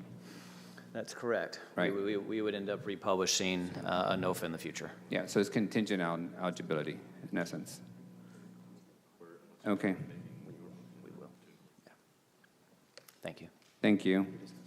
On the city attorney, do you have an answer to my question on whether we can provide direction to include additional safeguards if money is misused? So we huddled on it, and I think that you're good to go to do that. Okay, thank you. The community hospital program that's been recommended, is it not the case that the reason they're requesting money this time around is because historically it's been funded by the health systems entirely? Or how was this program operationally funded prior to this year? Yeah, so I'm going to, I'll speak to it briefly, and then if it's all right with you, Sure. I'll invite community medical to fill in the gaps. The program, as I understand it, has historically and continues even today to be funded fundamentally or primarily by the Ryan White Foundation, a grant that they receive, I think annually. They've been successful at receiving these dollars. In the last few years, they had some additional, I believe they were pandemic-related dollars that they utilized to meet a need that they've identified for a long time that the Ryan White Foundation does not fund, which is a housing subsidy. And so they really utilize those, I believe, their pandemic dollars to pilot this housing component of this program that they've had established for years. When those dollars ran out, they began looking for, kind of an alternative source to continue the program because they saw how successful it was, which led them ultimately to respond to our NOFA, and I'd invite them to add additional language. So I think Lupe is coming up. Thank you, staff. And I want to be crystal clear. My criticism of the system is separate and apart from my assessment of this program and this request. You have board members and CEOs that have to answer to the $31 million fine. I have a fiduciary duty to protect taxpayer money. in whatever we award. So specifically to your program, how has it historically been funded? So thank you, Councilmember Arias, and sorry we missed you yesterday. It's okay. The site visit was, it was eye-opening, to say the least. I expected to walk into a beautiful building, and I walked into a trailer in a parking lot, Yes. which is However, part of my contention with your leadership of the health system, but so be it. the trailer does not speak to the services we provide. I fully understand, but the quality of facility speaks loudly to the priorities of a health system, and that's been one of my ongoing issues with the leadership there, but that's separate and apart. So if you may, how have you been operating and funding your program to date? So I'm going to speak a little more to what Phil said.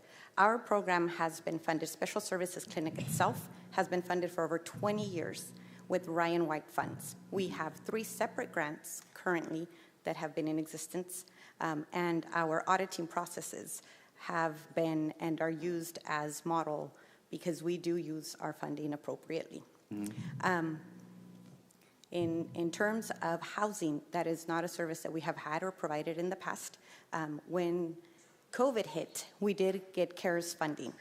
And with that CARES funding, we were able to provide emergency housing for our patients who are immunocompromised. Correct. And as a result of that, we then found additional avenues to be able to house our patients. So HOPWA has been funded in the past to another entity that we have collaborated with, which is the living room part of WestCare.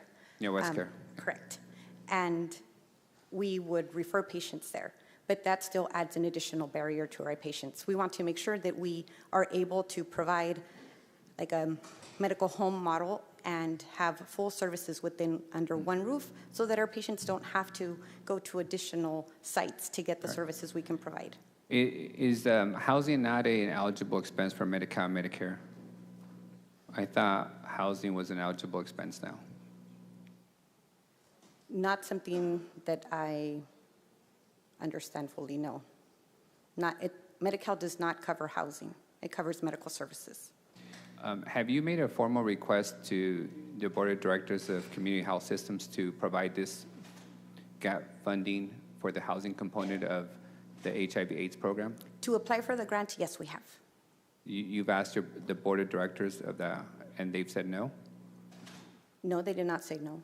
So you haven't made a request of Community Health Systems to provide you the $500,000 of funding for this program? To provide funding, no, Councilmember Arias. We requested support to apply for the grant from the city. Correct, yeah, but you haven't formally asked them for money? No. Is there any reason why that's the case? It's a multi-billion-dollar organization. It is, Councilmember Arias, but it is a medical system. We provide medical care. Our program itself provides care to people living with HIV and AIDS. That's medical care, correct?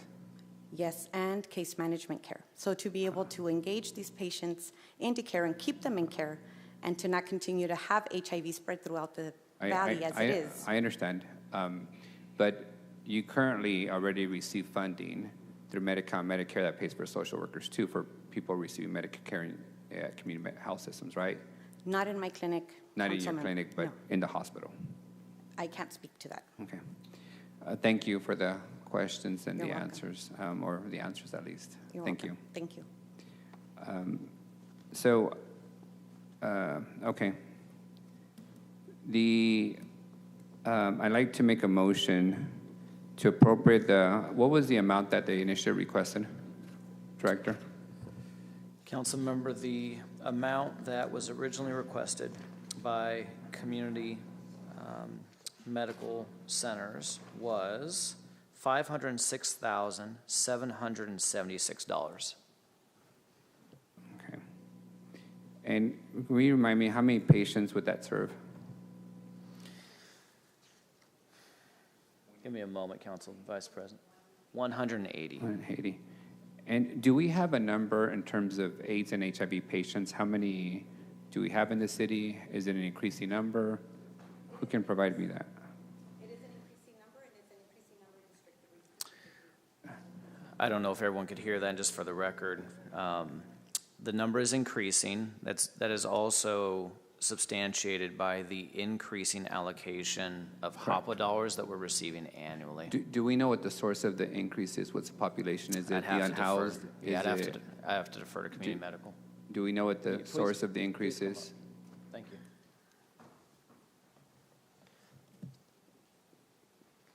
So you're proposing to serve 180. Is that 50% of the HIV population? Is that 80%? Do you have is there a total number of HIV and AIDS compromised individuals in the city? Yes, there are. So we have a total of established patients.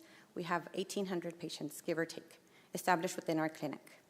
1,800. And is that countywide or just City of Fresno? That is countywide. Countywide. Do you know of those, how many are in the City of Fresno? I'm trying to understand the scope and size of the patient pool in the city. So Councilmember Arias, I would say there's about 70% of them are the City of Fresno. 70%, that's fair. Does the county of Fresno provide you any additional dollars for the HIV and AIDS compromised patients? No. Did you guys, they have a CDBG process too, correct? They get in their own allocation. Councilmember, they do. They are not able to, because the City of Fresno is an entitlement jurisdiction, they cannot utilize their entitlement program dollars within Fresno Metro. Correct. But if 30% of the patients are from Clovis or Sanger, they could award community medical systems money to treat those patients, correct? I would imagine that in unincorporated areas that community medical could potentially be eligible for HOPWA. For HOPWA, okay. Thank you. So I'll make a motion to allocate the original request to community medical centers of $506,776 of HOPWA funds with direction to city attorney to add additional language on their contract that ensures any misuse of funds will be repaid for back to the city. Okay, seeing none, let's continue. The last item I have is the allocation for the AC system at Maxi.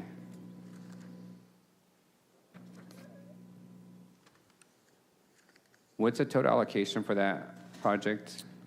Yeah, council member, from CDBG, the proposal that, again, this was a response to our NOFA from the Parks Department, was $1,337,000. Huh. Okay. Thank you. This is a project, I think Mr. Lewis spoke to it, that I initiated in 2019. The project at that point was estimated at $1 million. Somehow it creeped up to $2, $3, $4 million. It's now on my 7th year on the council and is still not in the construction phase of it.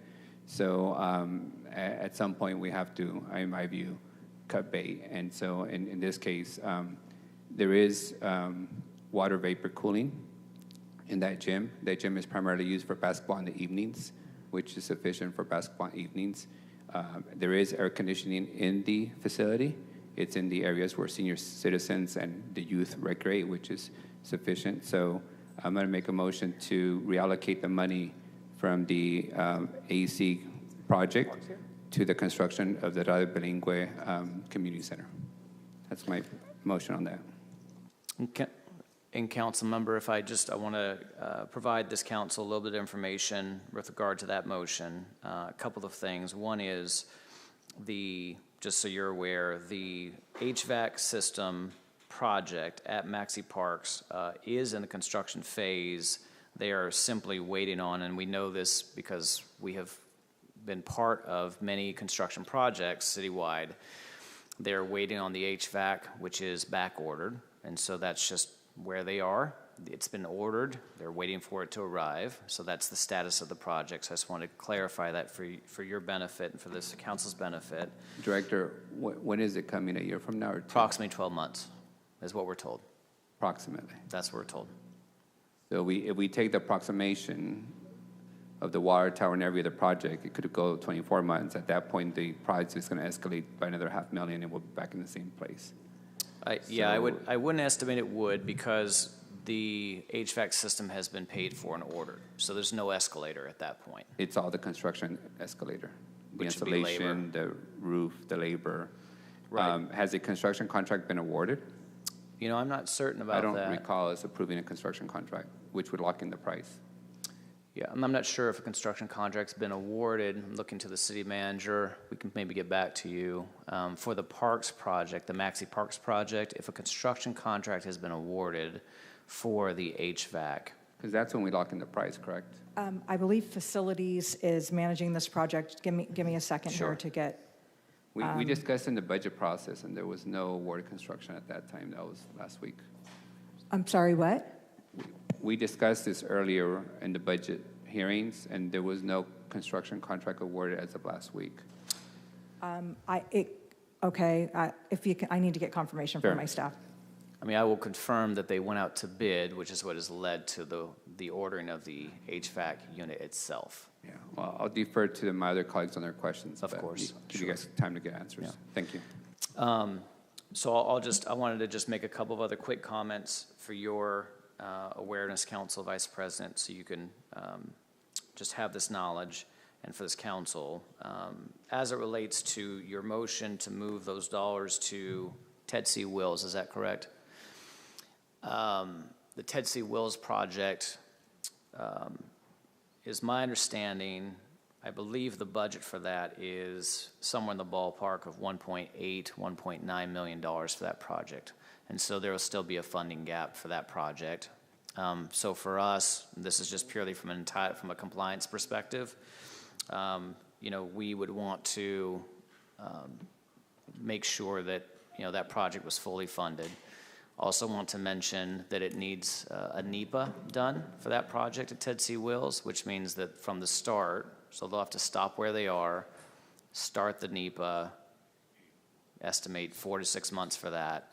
Once that's done, then we can proceed, with a notice of grant award, and then they can proceed with, the next steps in their pre-construction, et cetera. That makes sense. So make sure you knew that. And then if council member, if it's your desire and this body's desire to move away from the Maxi Parks project, we did, as you mentioned, in 2019, we awarded that contract $50,000 for design work. So that means the city would have to pay HUD back the $50,000. We would owe that to HUD. So I just want to make sure that's known as well. Yeah, a couple of things. One is the Ted C. Wills project originally included a dog park, which already exists. That would be taken off, which means that the full project is fully funded with the money that we reallocate.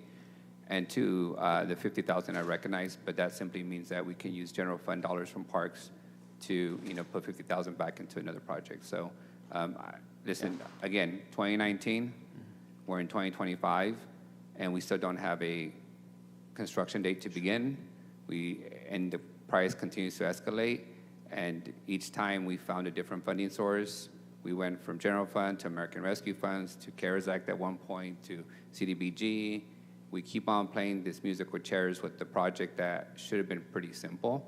And I'm just acknowledging that I've been unsuccessful in getting a project to completion on adding air conditioning to a building.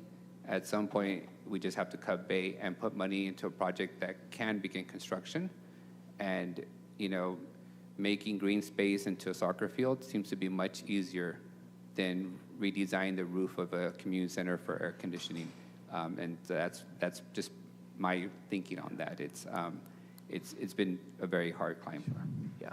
Councilmember, I was able to get some information. So we can't put a project out to bid until we have all the funding in place. So this was the last step and the last piece of the funding.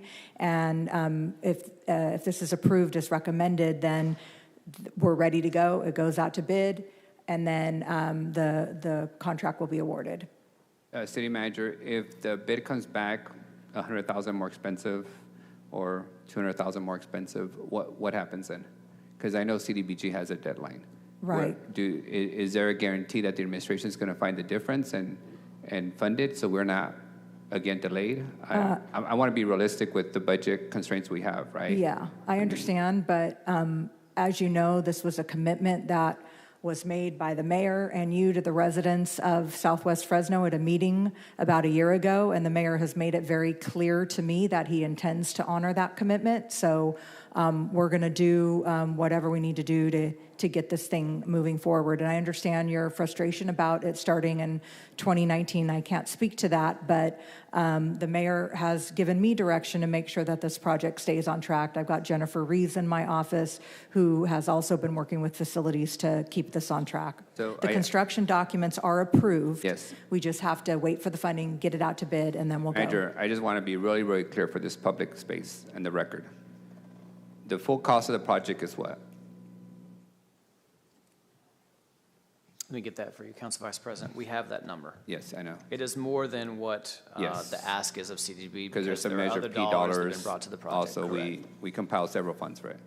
So my question is if in 3 months, when you come back with a construction contract, if it's off by 100,000 or 200,000, like it's been my experience for 5 years now, are we going to have to start over? Or are we going to have to reallocate this money to another project because we have a deadline of CDBG? Or is the administration going to find the money? And I don't mean in my budget. You're not going to ask me for another $50,000 out of District 3. I already put $400,000 into the ice rink, Mariposa Plaza. Or are we going to, come back and say, we're going to rebid the project, we're going to redesign the scope, we're going to, the money guy? The full cost is $2.4 million. Correct. 2.4. It started at 1 when I got here in 2019. Yeah, no, fair question. And, we're seeing inflation across the board like we are in streets, 65% increase over the last 4 years. I anticipate this is going to come back perhaps higher than we initially expected, already has. But we're committed to find the money. And like you, Councilmember Arias, we were both at a community meeting. We made that commitment to the community. I plan on honoring it, and I understand your frustrations and the delays in the project. But I also think there'd be other delays in the project at Ted C. Wills just simply because of the environmental impact that would have to occur, the NEPA, and the fact that I don't want to give back the money on the design. So I think if we are, I know you're serious about finding ways to improve Ted C. Wills. I'll be more than willing to work with you on that as well. But my recommendation to this council is that we would go forward with and honoring the promise we made on Maxi Park. Yeah, we also made a promise, Ted C. Wills, that we would convert that to a park. Yeah, I'm more than willing to work with you on that. Right. So back to if this comes in at 2.6 or 2.7, what happens then?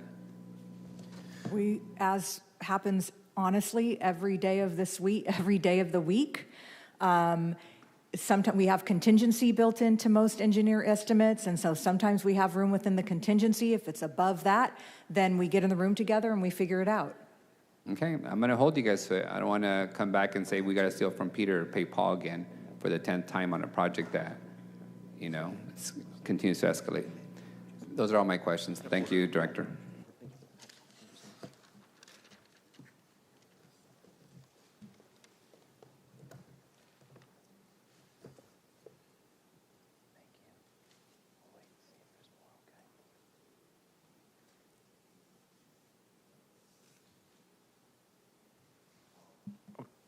Sorry, that was a little sidebar. Okay, thank you so much. I don't have any other speakers. I just want to be clear as a matter of process, and I do have a question. So there were several motions made to amend what was before us, but to be clear, we're going to vote in order. We have to vote on them separately, so we'll vote in order. Is that correct, City Clerk? Yes. Okay. There were 4 that were made. Only 2 had seconds. One was regarding $1.582 million for the Senior Activity Center in North Blackstone in Council District 4. The other one was a $200,000 motion of CDBG to, I believe it was Casita Feliz. That's correct? Okay. Those are the 2 that survived.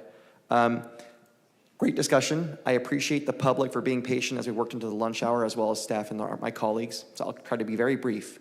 I was really moved by, and forgive me, I don't know your title, Lupe, when you spoke about what your clinic does.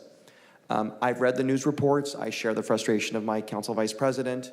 But the reality is community health systems will survive. When my father fell a year and a half ago and dislocated his shoulder in Northwest Fresno, we went to your emergency room in downtown. When my good friend was dirt biking when he shouldn't have been, and the dirt bike fell on him, and he basically crushed half his body, and he's thriving now. It was community health systems that helped him recover. So I don't want us to allow a lot of the controversy that's existed under a different CEO to in any way take away from a special population. HIV, growing up in the 80s and 90s, there was a lot of talk about AIDS and HIV that progresses into AIDS, and how it was a death sentence. Thank goodness there's treatment out there. But there's still, unfortunately, a lot of public shame, and there's a lot of housing insecurity. Any services organizations can provide to these folks, and there are folks that we may not even know, people we know that have it, because they want to keep it secret. Unfortunately, they feel shame and they shouldn't anymore, because it can happen to anybody. I'm really grateful to the process and that we're actually going to be able to provide 180 beds, whether they're city or county residents, there are people. So thank you for your work. Question, Phil, who responded to the NOFA? I want to be clear about that right now, because there was a process we've gone through. People have responded, and those are the people that were recommended, correct? That's correct, Council President. So this is included in the annual action plan, so I'll walk through it. Those that responded included Parks Department, Helping Others Pursue Excellence or HOPE, the CALSA Foundation, Self-Help Enterprises, that was under Public Infrastructure for CDBG. Under Community Services for CDBG, it was the Boys and Girls Club, Poverello House, Chinatown Fresno, Central Valley Justice Coalition, Highway City Community Development Corporation, Pearl Transit Corporation, Breakbox Thought Collective, Upwards Care Corporation. Under Owner-Occupied Home Rehabilitation, under CDBG, Self-Help Enterprises. Under ESG, for Homeless and Homelessness Services, Poverello House, Central Valley Justice Coalition, West Care, Fresno Housing Authority. Under Home, it was the Fresno Housing Authority, Home T-Brook, Fresno Housing Authority. And then under HOPWA, it was West Care, Community Medical Center, South Tower Community Land Trust, and Pearl Transit Corporation. Thank you, Phil. That helps. Okay. Anything else you want to add? No. Okay. Thank you. Thank you so much. So we do have two amendments we'll vote on in order. So there was the first motion by Council Member Maxwell, seconded by Council Vice President, for 1.58 to 1,582,611 for the Senior Activity Center on North Blackstone. Any opposition to that? There being none, that passes unanimously. I just have one question on that. Does that make the project fully funded? No, it does not. There's still a gap. And we've been working with the administration on identifying the sources. We think we have a source for that. Thank you. Thank you, Council Vice President. The next was a motion by the Council Vice President, seconded by Council Member Perea, on $200,000 of CDBG for, was it Casita Feliz? Any opposition? There being none, that motion also passes 7-0. So on to the item. Is there a motion for the item itself? So moved. Second. Moved by Council Member Maxwell, second by Council Member Esparza. Any opposition to that item? Okay, that item passes unanimously. Thank you so much, staff. Thank you. And to the folks that were here and spoke today. So we are at 12:30. Thank you all for working in the lunch hour. Council, do you want to come back at 2 or 2:30? 2:30. We're going to be back at 2:30. Thank you, Council.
Good afternoon. We're resuming our meeting back after lunch at 2:41 p.m. Thank you again, all of you, for your patience.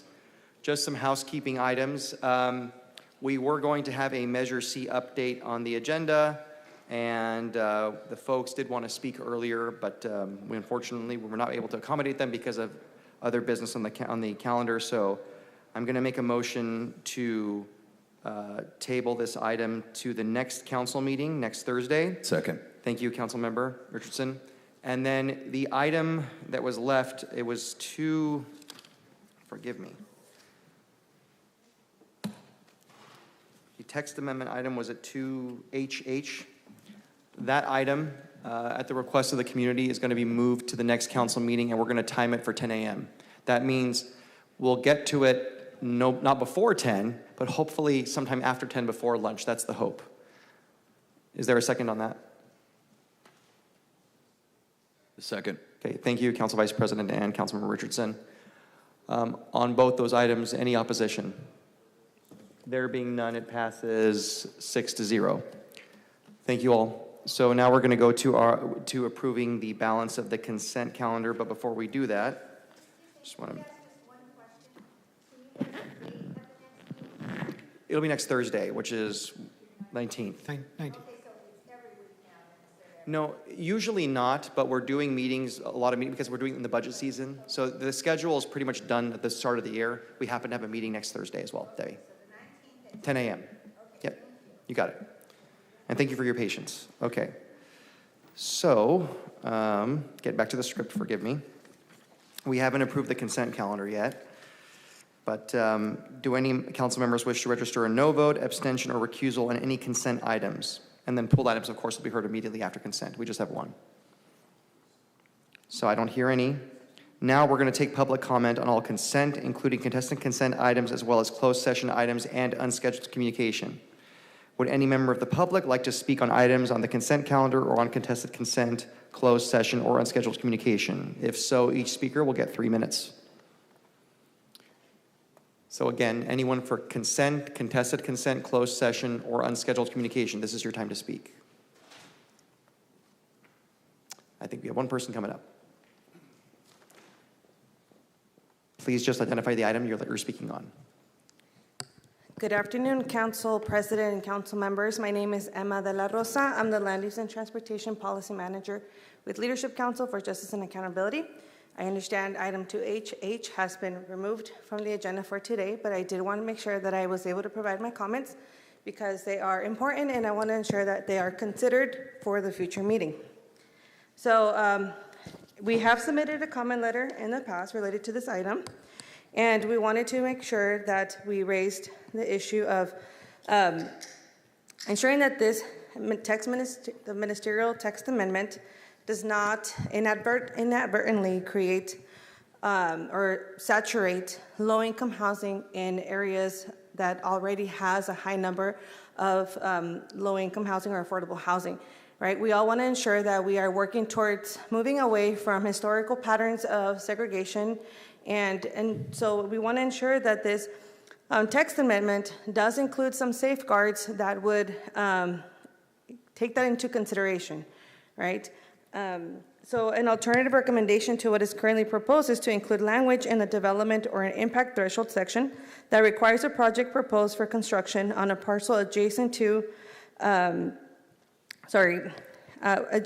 within 500 feet from an industrial site or a source of pollution to do a health risk assessment related to or from nearby a pollution source. Sorry, that didn't really make sense. So what I'm trying to say is, in addition to the fact that this text amendment could inadvertently create an oversaturation of low-income housing, we're also concerned about those sites that are next to industrial areas.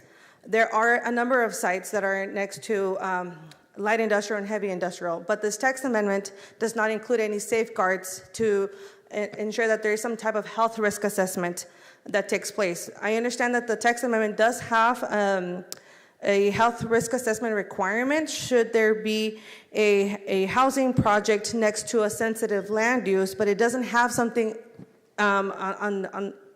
in the other way around, right? So we'll make sure to follow up with written comments again, because I think my comment today was a little choppy, but I hope that some of this made sense, and we look forward to working with you. Thank you. Thank you very much. Again, a last opportunity for anybody wishing to comment on consent, contested consent, closed session, or unscheduled communication. Please do come on up. Okay, there being none, we're going to close that portion of it and go back to the consent calendar.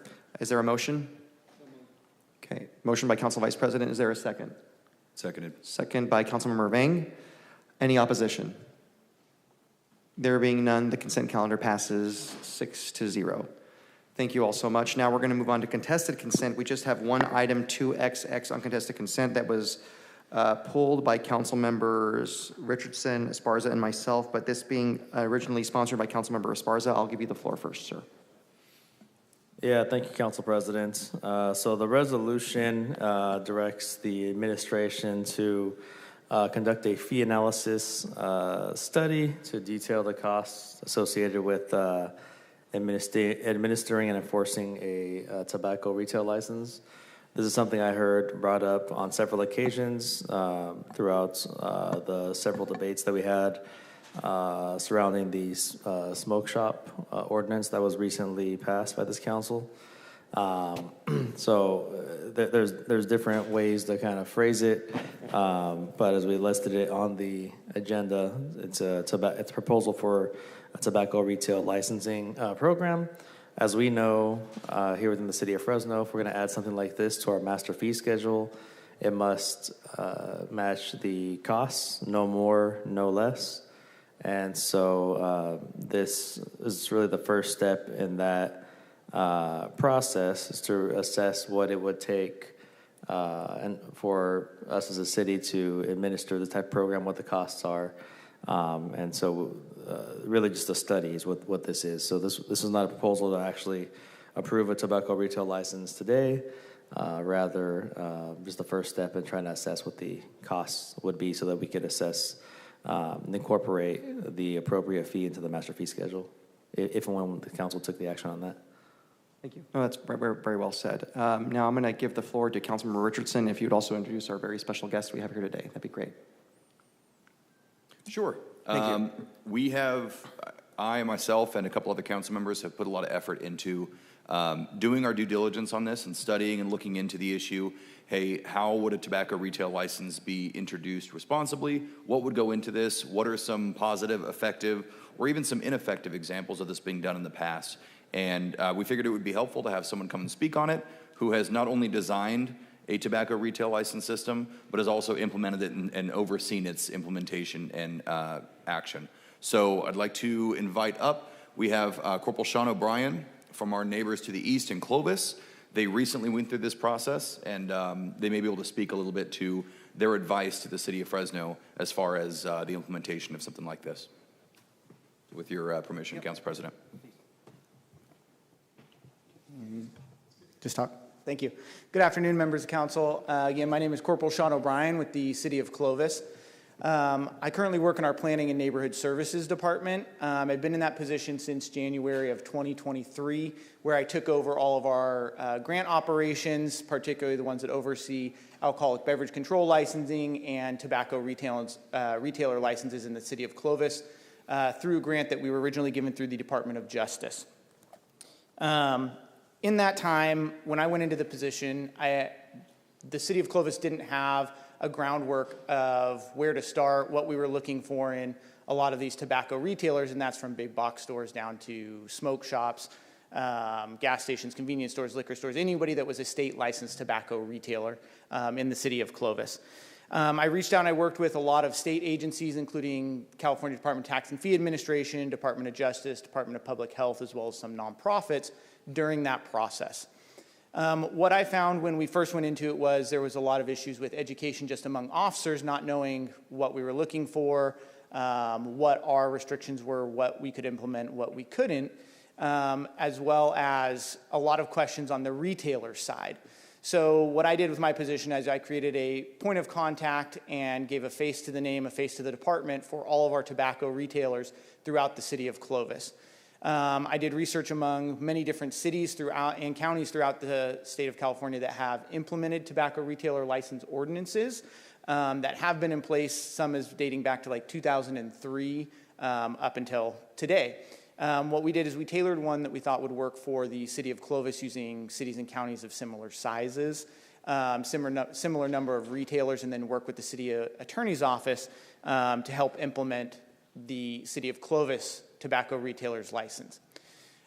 Before it came into play, before we implemented it, I personally went to every single retailer in the city of Clovis, tobacco retailer in the city of Clovis. At the time, we had roughly 86 or 87 of them. Gave them my contact information, a copy of the ordinance, as well as what we were looking at doing, kind of an explanation, so they could reach out to me with any questions that we might have. Again, the biggest issues that we were seeing was basically just education-wise, because a lot of retailers are getting information that's different from their distributors to other retailers versus from the state versus the local governments. So with the implementation of our tobacco retail license, we were able to clarify and say, look, everything that falls under state, federal, and local ordinances are now covered under our tobacco retail license. If there were any issues that the city of Clovis was going to address, we were going to do it through the city of Clovis Police Department rather than referrals to Tax and Fee Administration or Public Health or anything like that. We did get a little bit of pushback initially because it was a lot of finger pointing with examples, convenience stores, gas stations were saying, well, it's the smoke shops that are the problem versus the smoke shops saying it's the distributors that are the problem. But what we were seeing across the board, just among violations from signage violations to sales to minors, was it ran the gamut across all tobacco licensed retailers. And a big part of it was education. They didn't have somebody locally that was coming through and saying, hey, look, here's how to regulate it. Here's who you contact if you have a question. With that, we've gotten a very significant amount of buy-in with the majority of our tobacco licensed retailers because we've created an even business environment across the board. They can't come back and complain, or they can come back and complain, and we're willing to listen, but if they say, well, why can't I sell this product that's illegal in the state if the guy across the street is doing it? So we go out and we're able to create that fair environment. A big issue that we went into with it was a lot of flavored products. That's kind of the hot topic right now. That became illegal starting January 1st of 2023, and knowing what is and isn't illegal. Going through, I do the research myself. I have stores reach out to me, send me products. I work with the state for the locations that have the distributors with that. And again, just being able to create that equal business environment across the board among retailers.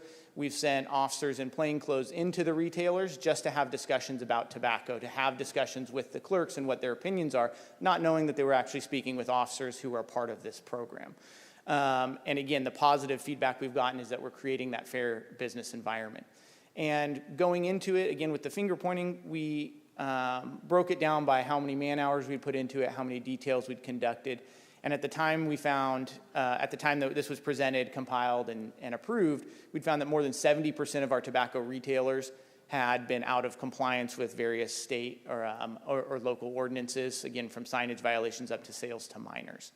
And then with that, sorry, I lost my train of thought. There's also a lot of questions and the law's evolving. So being the local expert on it, letting the businesses come to me and say, hey, what's the difference between THC versus HHC versus CBD, and what's allowed in my smoke shop? Having that local jurisdiction, that local person that they can contact instead of trying to rely on somebody that comes in every once in a while on the state side, who we do work closely with and are an excellent resource, but giving them that face and that one-on-one helps significantly. Towards the breakdown, again, of the more than 70% of violations that we found, it was split almost equal, with about a 56% violation in convenience stores and gas stations, and a 54% violation rate among smoke shops specifically. We had also looked at just implementing a conditional use permit and the process for that, and how to regulate smoke shops or tobacco retailers along those lines. And what we found is the repercussions on the state side weren't coming back to the individual sellers, or oftentimes weren't coming back on the licenses. And the conditional use permits, were a drawn-out process that we might not be seeing any kind of immediate results for. So products were staying in stores, products were still being sold to kids, so it wasn't feasible for us to say we're going to issue a conditional use permit and then bring it back before the planning committee in 30 days, assuming that business hasn't been going as usual, and then trying to get it revoked that way. So with this implementation, we've seen, again, great success and great buy-in. I'm still out there. We're going through our first round of renewals this month with all of our retailers, and again, they've all been personally contacted for those renewals. And then if you have any questions, I'm here. Yeah, Corporal O'Brien, can you speak a little bit about what the license looked like? How much does it cost? How do they get it? How many did you limit it to if you did? Just nuts and bolts. So the way that they get it is that we have basically a 3-page application that they submit to the police department. That's supposed to include their City of Clovis business license, their state tobacco retailer's license, as well as the business location, the owner's address and contact information. So if we do have problems with specific clerks, it's not something that's getting overseen, and I'm not just issuing a citation to a clerk that never comes back and the business never finds out about it. Once that application is complete, they also list their distributors so that if I do have somebody finger pointing or a group saying, hey, this distributor has continued to give me bad information or sell me bad illegal products, I can go back through the application and say, yes, it's the same distributor among all of these locations. They also list if there have been any prior state violations or local violations related to any of their licensing issued by the city or state.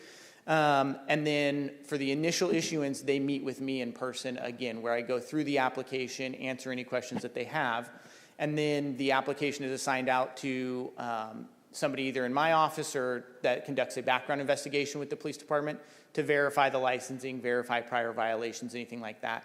And we looked at our master fee schedule about what the police department already charges for backgrounds, which we do for the 500 Club at gaming establishments, massage parlors.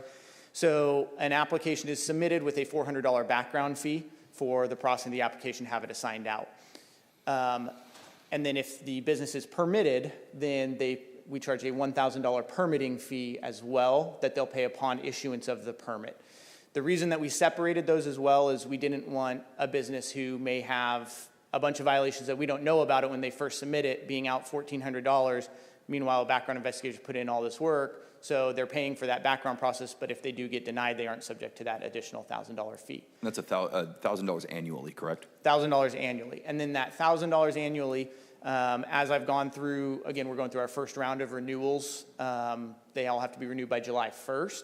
As those come through right now, if there haven't been any significant changes in ownership, violations, anything like that, we're not charging a new background fee. It's just an updated application that basically they sign off saying they're not selling drug paraphernalia, they're not selling to kids, that the owner is responsible for any violations of their business, and then they resubmit their permitting fee, their annual permitting fee, and then the permit gets issued, which has to be posted in the business. So Corporal O'Brien, just to be clear, this covers not just smoke shops, it covers all retailers that sell tobacco in the city of Clovis, is that correct? Yes, sir. Every single state licensed tobacco retailer. So Including Vaughn, grocery Save stores. Mart, convenience stores, gas stations, all of them. About how much, with a $1,000 fee, can you tell us like how much a year you're collecting in fees?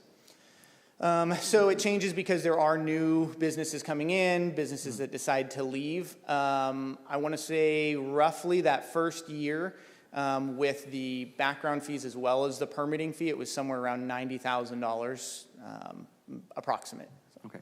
Well, the reason I ask is, you expect it'll increase this year, the amount you take in a year, because you're a sworn officer, and I think it's great that we have a sworn officer doing this work and meeting one-on-one with the actual businesses in Clovis. If we did that in Fresno, for example, I just want to make sure there's enough coming in to cover that time, and it looks like there is. Yeah, so when we did the breakdown of the actual inspections and the visiting the businesses, the funds that came in, that's how we had done it. Is we took the amount of inspections and education details that we had done up to that point, the man hours and the dollars that came in, and we're able to basically break it down and say we put this many hours in, visited X number of businesses, here was the final cost, and then here's how we were able to recover it. So. Did this process allow Can you speak a little bit about sworn officers, code enforcement, you name it? Does this allow more tools for the city of Clovis to be able to go into a business without having to get, complaints or requests to enter the business and inspect things? So yes and no. So it's a more refined tool, I guess I would say. So the state licensing allows law enforcement as well as state tax and fee administrators to go in and conduct inspections. With the city of Clovis, we reiterate that in our local ordinance, but our local ordinance also gives us the authority now to seize any of the flavored or illegal products that under some of the tax and revenue codes we weren't allowed to even as sworn law enforcement under the state codes. So what we found originally was if we were able to go in with the tax and fee administration and we found some illegal products, they wouldn't seize them because there was a gray area they were working through, and then there wasn't a clear definition of our seizure authority under the tax and revenue code. Okay. We clarified that language. We clarified the holding period, the appeal procedure, and everything, so it's all handled in the Clovis Police Department and through administrative hearings rather than through the Superior Court and the state process. There you go.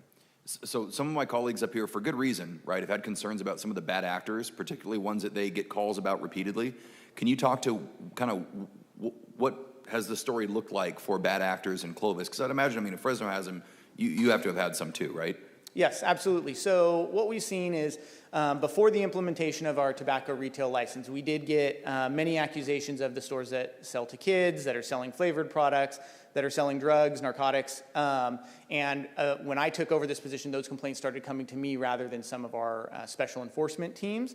And so using the tools under the new ordinance, we were able to go in. If we revoke their license for tobacco retailing and they're caught doing it again, we will seize all of their tobacco-related products. If we previously, under the state violation, I could write citations, write tickets to the store clerk, which most of the time they were insignificant fines, and we were leaving the same illegal products in the business. If we sent a 17-year-old kid in, or any other organization sent a 17-year-old in to go buy tobacco products, they sold to them and they came out, didn't matter what business it was, we'd go in and we'd write a ticket, the products would stay there, the state license would stay active, there was no repercussions. What we found by instituting our tobacco retail license ordinance was we now have this authority to revoke their ability or suspend their ability to continue to retail tobacco products for designated times. And then those stretch out based on number of violations. So first violation is 60 days, then 120, then I think it jumps up to 5 years after that at one location. Are all those bad actors still open in Clovis? No, so we've seen a significant decline in the ones that we had continued complaints about and the ones that we'd gone to and seen continued violations about. As I said, when we went into this, we had approximately 85 or 86 tobacco retailers. We had allegations of sales to kids and narcotics at about 10 of them at the time, and within that first 6 months, we saw 8 of them close.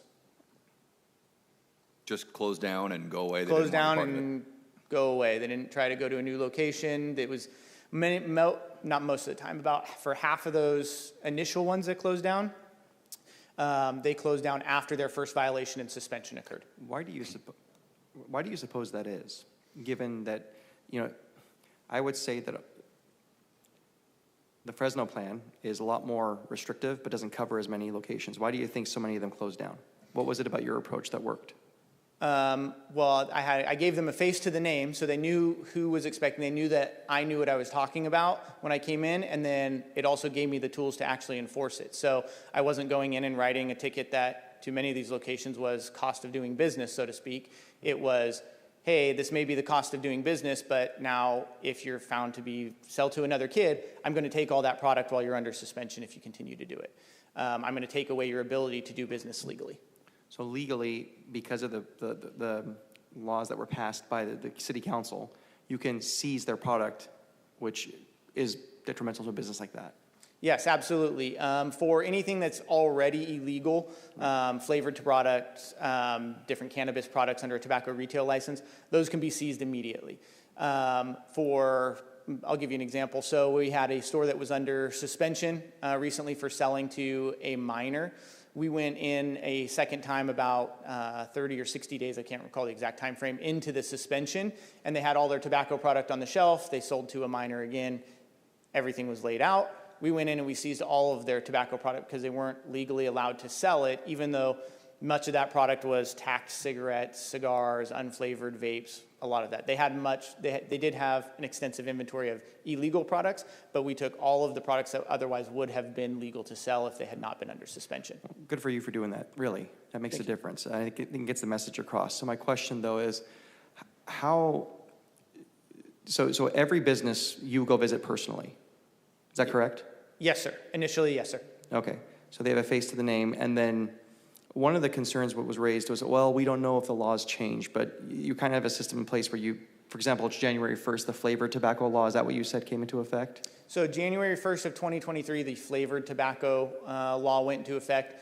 January 1st of this year, there was also a flavor ban on certain industrial hemp CBD type products. And the state tax and fee administration sends out those updates when they come out. And so again, keeping a good working relationship with my state counterparts, I can find out that information of when those businesses were given that information.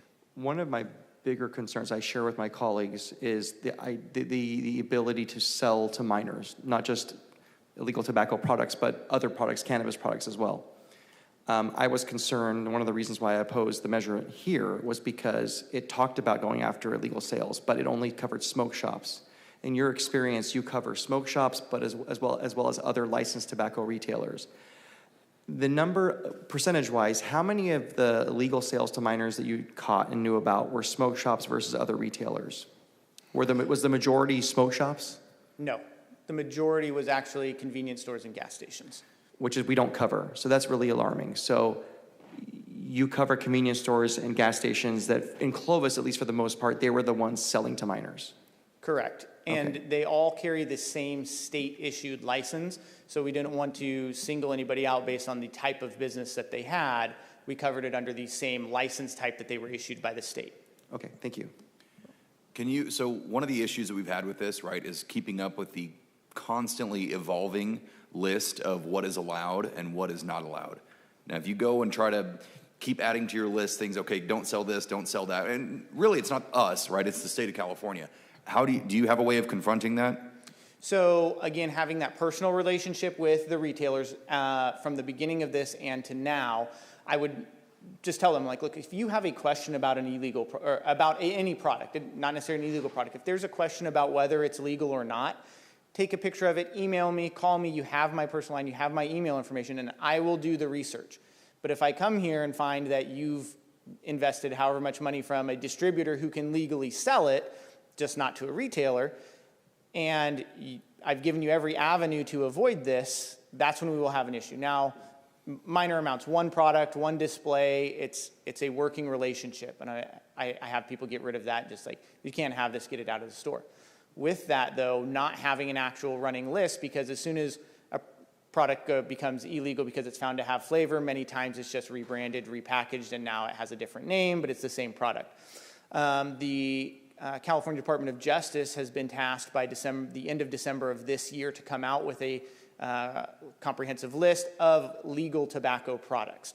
So then moving forward, if it's not on that list, it's not going to be considered valid until it goes through the testing process the state will have. Come from the other side. Okay. And then what was the total number that you guys will hand out a year of these licenses?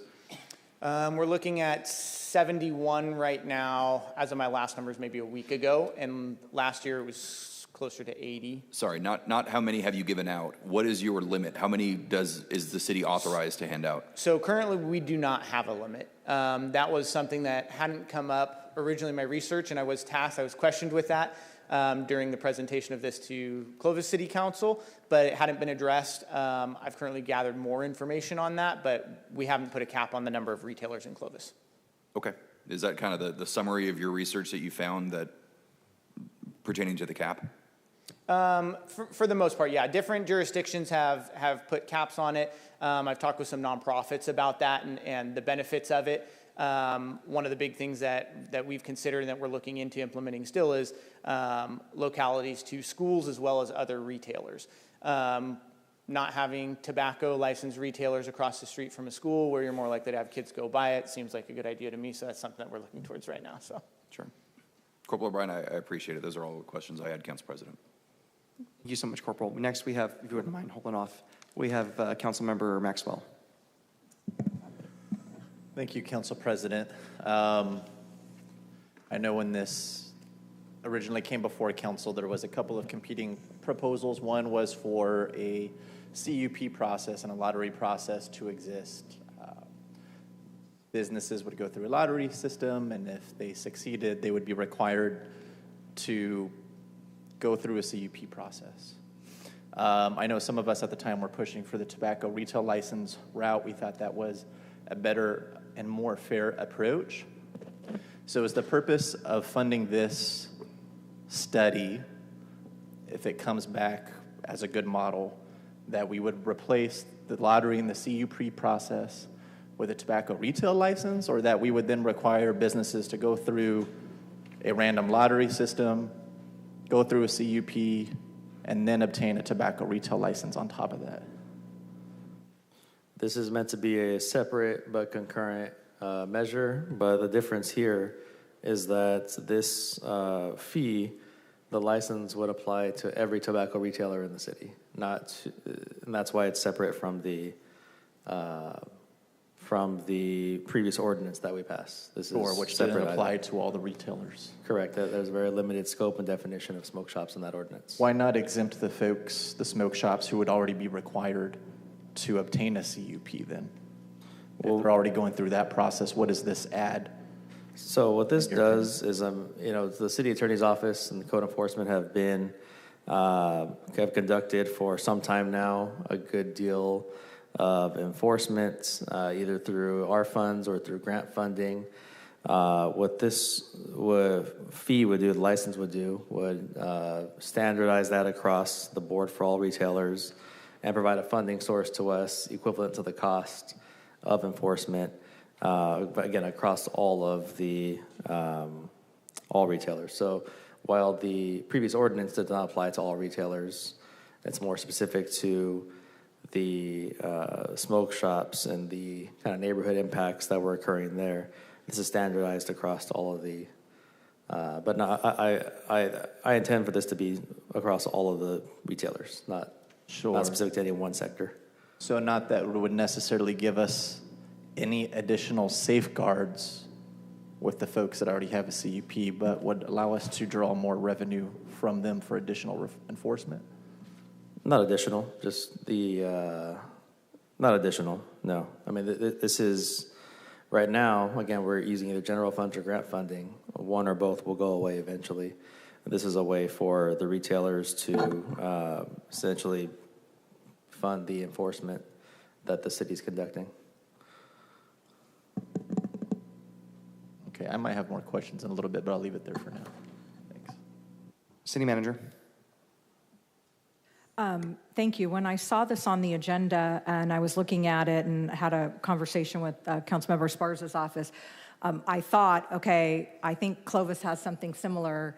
I'm going to need to talk to them to see how they develop their program, because of course when we do a fee study to determine what a fee is, we have to understand the confines of the program itself. And so this was very helpful, very informative. Thank you, Corporal. But, one thing I will note, and, I appreciate and am quite jealous of the TLC contact that Clovis PD gets to do with, every single one of their vendors. But I don't know, just from what I've heard in these discussions, we have over 700 folks that sell tobacco in this city, is my understanding. So it's a big difference between 70-ish to 80-ish in Clovis and, nearly 10 times more. So I'm super interested in learning more about the specifics of the fee analysis that Clovis did, so that we can look at it, should we move forward on this. I will note that I do want the opportunity to sit down with the city attorney's office, because I do believe they'll be the enforcement arm of this. And so I don't want to, create some program and hand it over and say, okay, now you enforce it. Because, they might have said, oh, I wish you would have done this. So I know I would certainly appreciate a little bit more time. I know this says 45 days on here, and given that, we're just wrapping up budget, and My staff, as soon as budget is over, all goes and takes a little bit of, earned time off. So just wanted to throw that out there, but whatever, ultimately the council decides, obviously we'll work on. But thank you, Clovis. Depending on what happens with this, I'll likely be reaching out to get a little more specifics. Thank you, City Manager. And one thing to keep in mind, I love the fact that in Clovis, they have an officer doing it. In the city, it may be, if the fee structure is robust enough and we're paying for staff time, maybe it would be something we'd hire more into the city attorney's office to do inspections or a different division. It doesn't necessarily have to be a sworn officer, but just someone that can document everything. And then if it gets to that point, then we have an officer go in if necessary, potentially. And then I have Council Vice President punched up. If I may ask just a couple questions of the Clovis officer. You're carrying, right? Yeah, he's good. How are you? I'm doing well, thank you. Good. In your inspection of, you said approximately 80 shops, were you able to do inspections of all of them? I personally visited all of them. Based on the size, there's some businesses have very limited amounts of product, so the scope of a inspection is different on every level. But yes, I've personally been to every one of them. Yeah, a Costco versus a smoke shop, for example. Correct. Yes. Different scope, different controls that they have. Yes, sir. Did any of your inspections of the 80 establishments identify cannabis as being sold? So not legally, but yes, many of them did.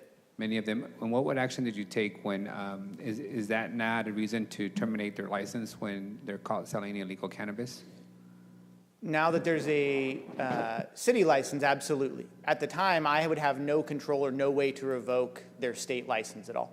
I could forward that information on to the CDTFA, who could then send people out to do inspections, and oftentimes they'll seize the product, they'll do a review, and then determine if they're going to suspend them, but they do not get revoked for that. Right, and remind me, but does Clovis have a retail cannabis license? Can people legally sell cannabis in your city? No, sir.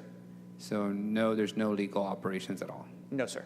And when there is illegal cannabis being sold in these convenience stores or smoke shops, did you see any cannabis being sold in your pharmacies or grocery stores or warehouse that sell tobacco products and were inspected? Or was that limited to a certain type of business? No big box stores, none of like the Save Mart, Savon's, Costco's, Walgreens, CVS kind of stores. None of those. We have seen it between gas stations, convenience stores, smoke shops, much of the smaller stores, more the individual owners as opposed to a corporation. Correct. I guess. Yeah, that's what we see too. Do your gas stations, convenience stores have conditional use permits? It depends on the business and where it is and what all they're choosing to sell. If they sell alcohol, do they have a conditional use permit? No, not always. Not always? Yeah. Okay. So in those cases, you don't have any way to revoke their conditional use permit because they don't probably have a conditional use permit, right? Correct. All right. Those are my questions. Thank you. You're welcome. Thank you, Council Vice President. Anyone else punched out? Yeah, I'll, with respect to the city manager's request for a little more time, I think I'd be willing to go up to, I think August 14th is about 63 days, 9 weeks from now. That would be sufficient time to speak to the corporal about their program and then city attorney's office as well. No, I want to make a motion today to postpone until August. I'm kidding. No, that sounds good. Well, no, I'm making a motion right now. I'm teasing you. That sounds good. That's I very considerate. appreciate the corporal for outlining their program in Clovis. I think we have our own version of that. The more minds, the better. So, city manager, if you take time to consult with Clovis, take time to consult with Code, and maybe we can reconcile what ours looks like. And we're working backwards here, right? We find what the cost is and then move forward from there. It's really what it should be based off of. But I think right now we have a baseline expectation of what enforcement looks like in Fresno.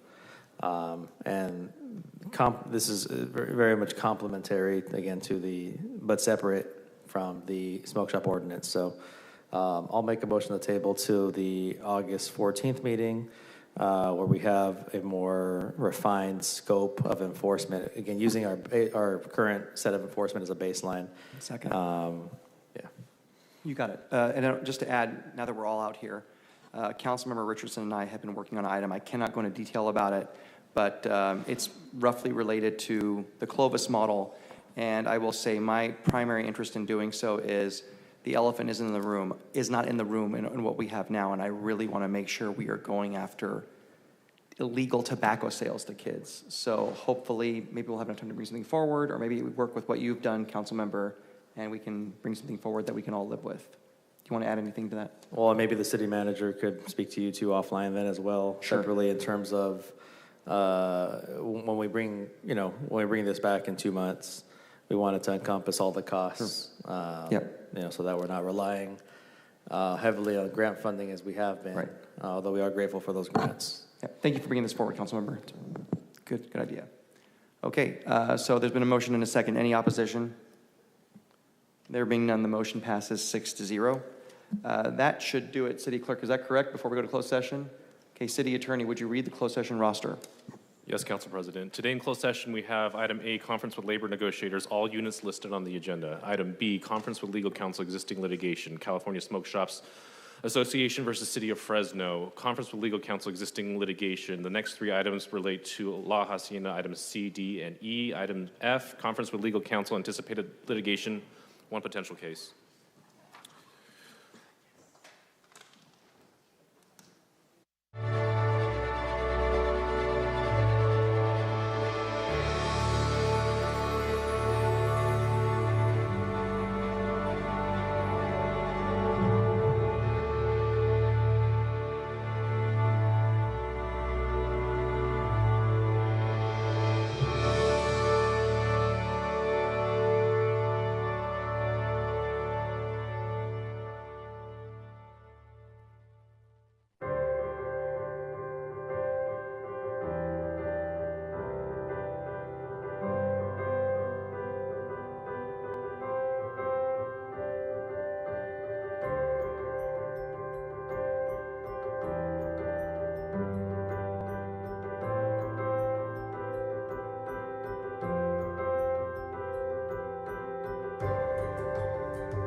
It's 4:52 p.m. The council was in closed session, and we do have something to report out. Before we do that, I'm going to use my bully pulpit to express something that I haven't shared with my colleagues.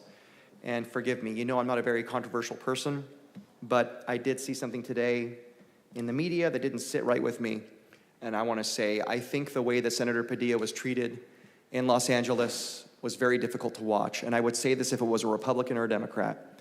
This is a very personal issue that is affecting a lot of people, the immigration debate. It's long overdue in this country, but the issue at hand is people have First Amendment rights, especially if you're a senator. And for them to say, we didn't know who he wasn't wearing his pin or his badge. If the Department of Homeland Security doesn't know who the 100 U.S. senators are, then my goodness, we're in a lot of trouble, aren't we? Why aren't we talking about that? People are going to protest. I don't think any of us support lawlessness or destruction of property, but even though crashing a press conference isn't maybe something I wouldn't do, the fact of the matter is that was his decision to make. And he chose to attend and express his opinion. The idea they're trying to characterize him as being violent and lunging is totally inappropriate. And to treat our senator that way, and I would say this no matter what the party is really disgusting. And I usually don't talk this way about national issues like that, so forgive me, counsel, but it really didn't sit right with me. Frankly, I'm just going to stop talking because I'll start swearing about it. And with that, City Attorney, if you wouldn't mind reporting out what we discussed in closed session. For agenda item 5D in closed session, there was a motion by Councilmember Esparza. There was a second by Councilmember Arias with a vote of 6-0 to approve the settlement agreement and payment of $200,000 by the city to the Chapter 11 bankruptcy trustee, Kimberly J. Husted, in the bankruptcy court case entitled In Re La Hacienda Mobile Estates, LLC, case number 24-11967-A-11, to resolve all disputes involving the city and bankruptcy court proceedings, and to complete the sale of the mobile home park to Self-Help Enterprises, as approved by the bankruptcy court during court hearings yesterday. And that's all I have. Thank you, council. Meeting adjourned at 4:54 p.m. Did you guys get all that in the back? Just making sure. Yeah, okay, cool.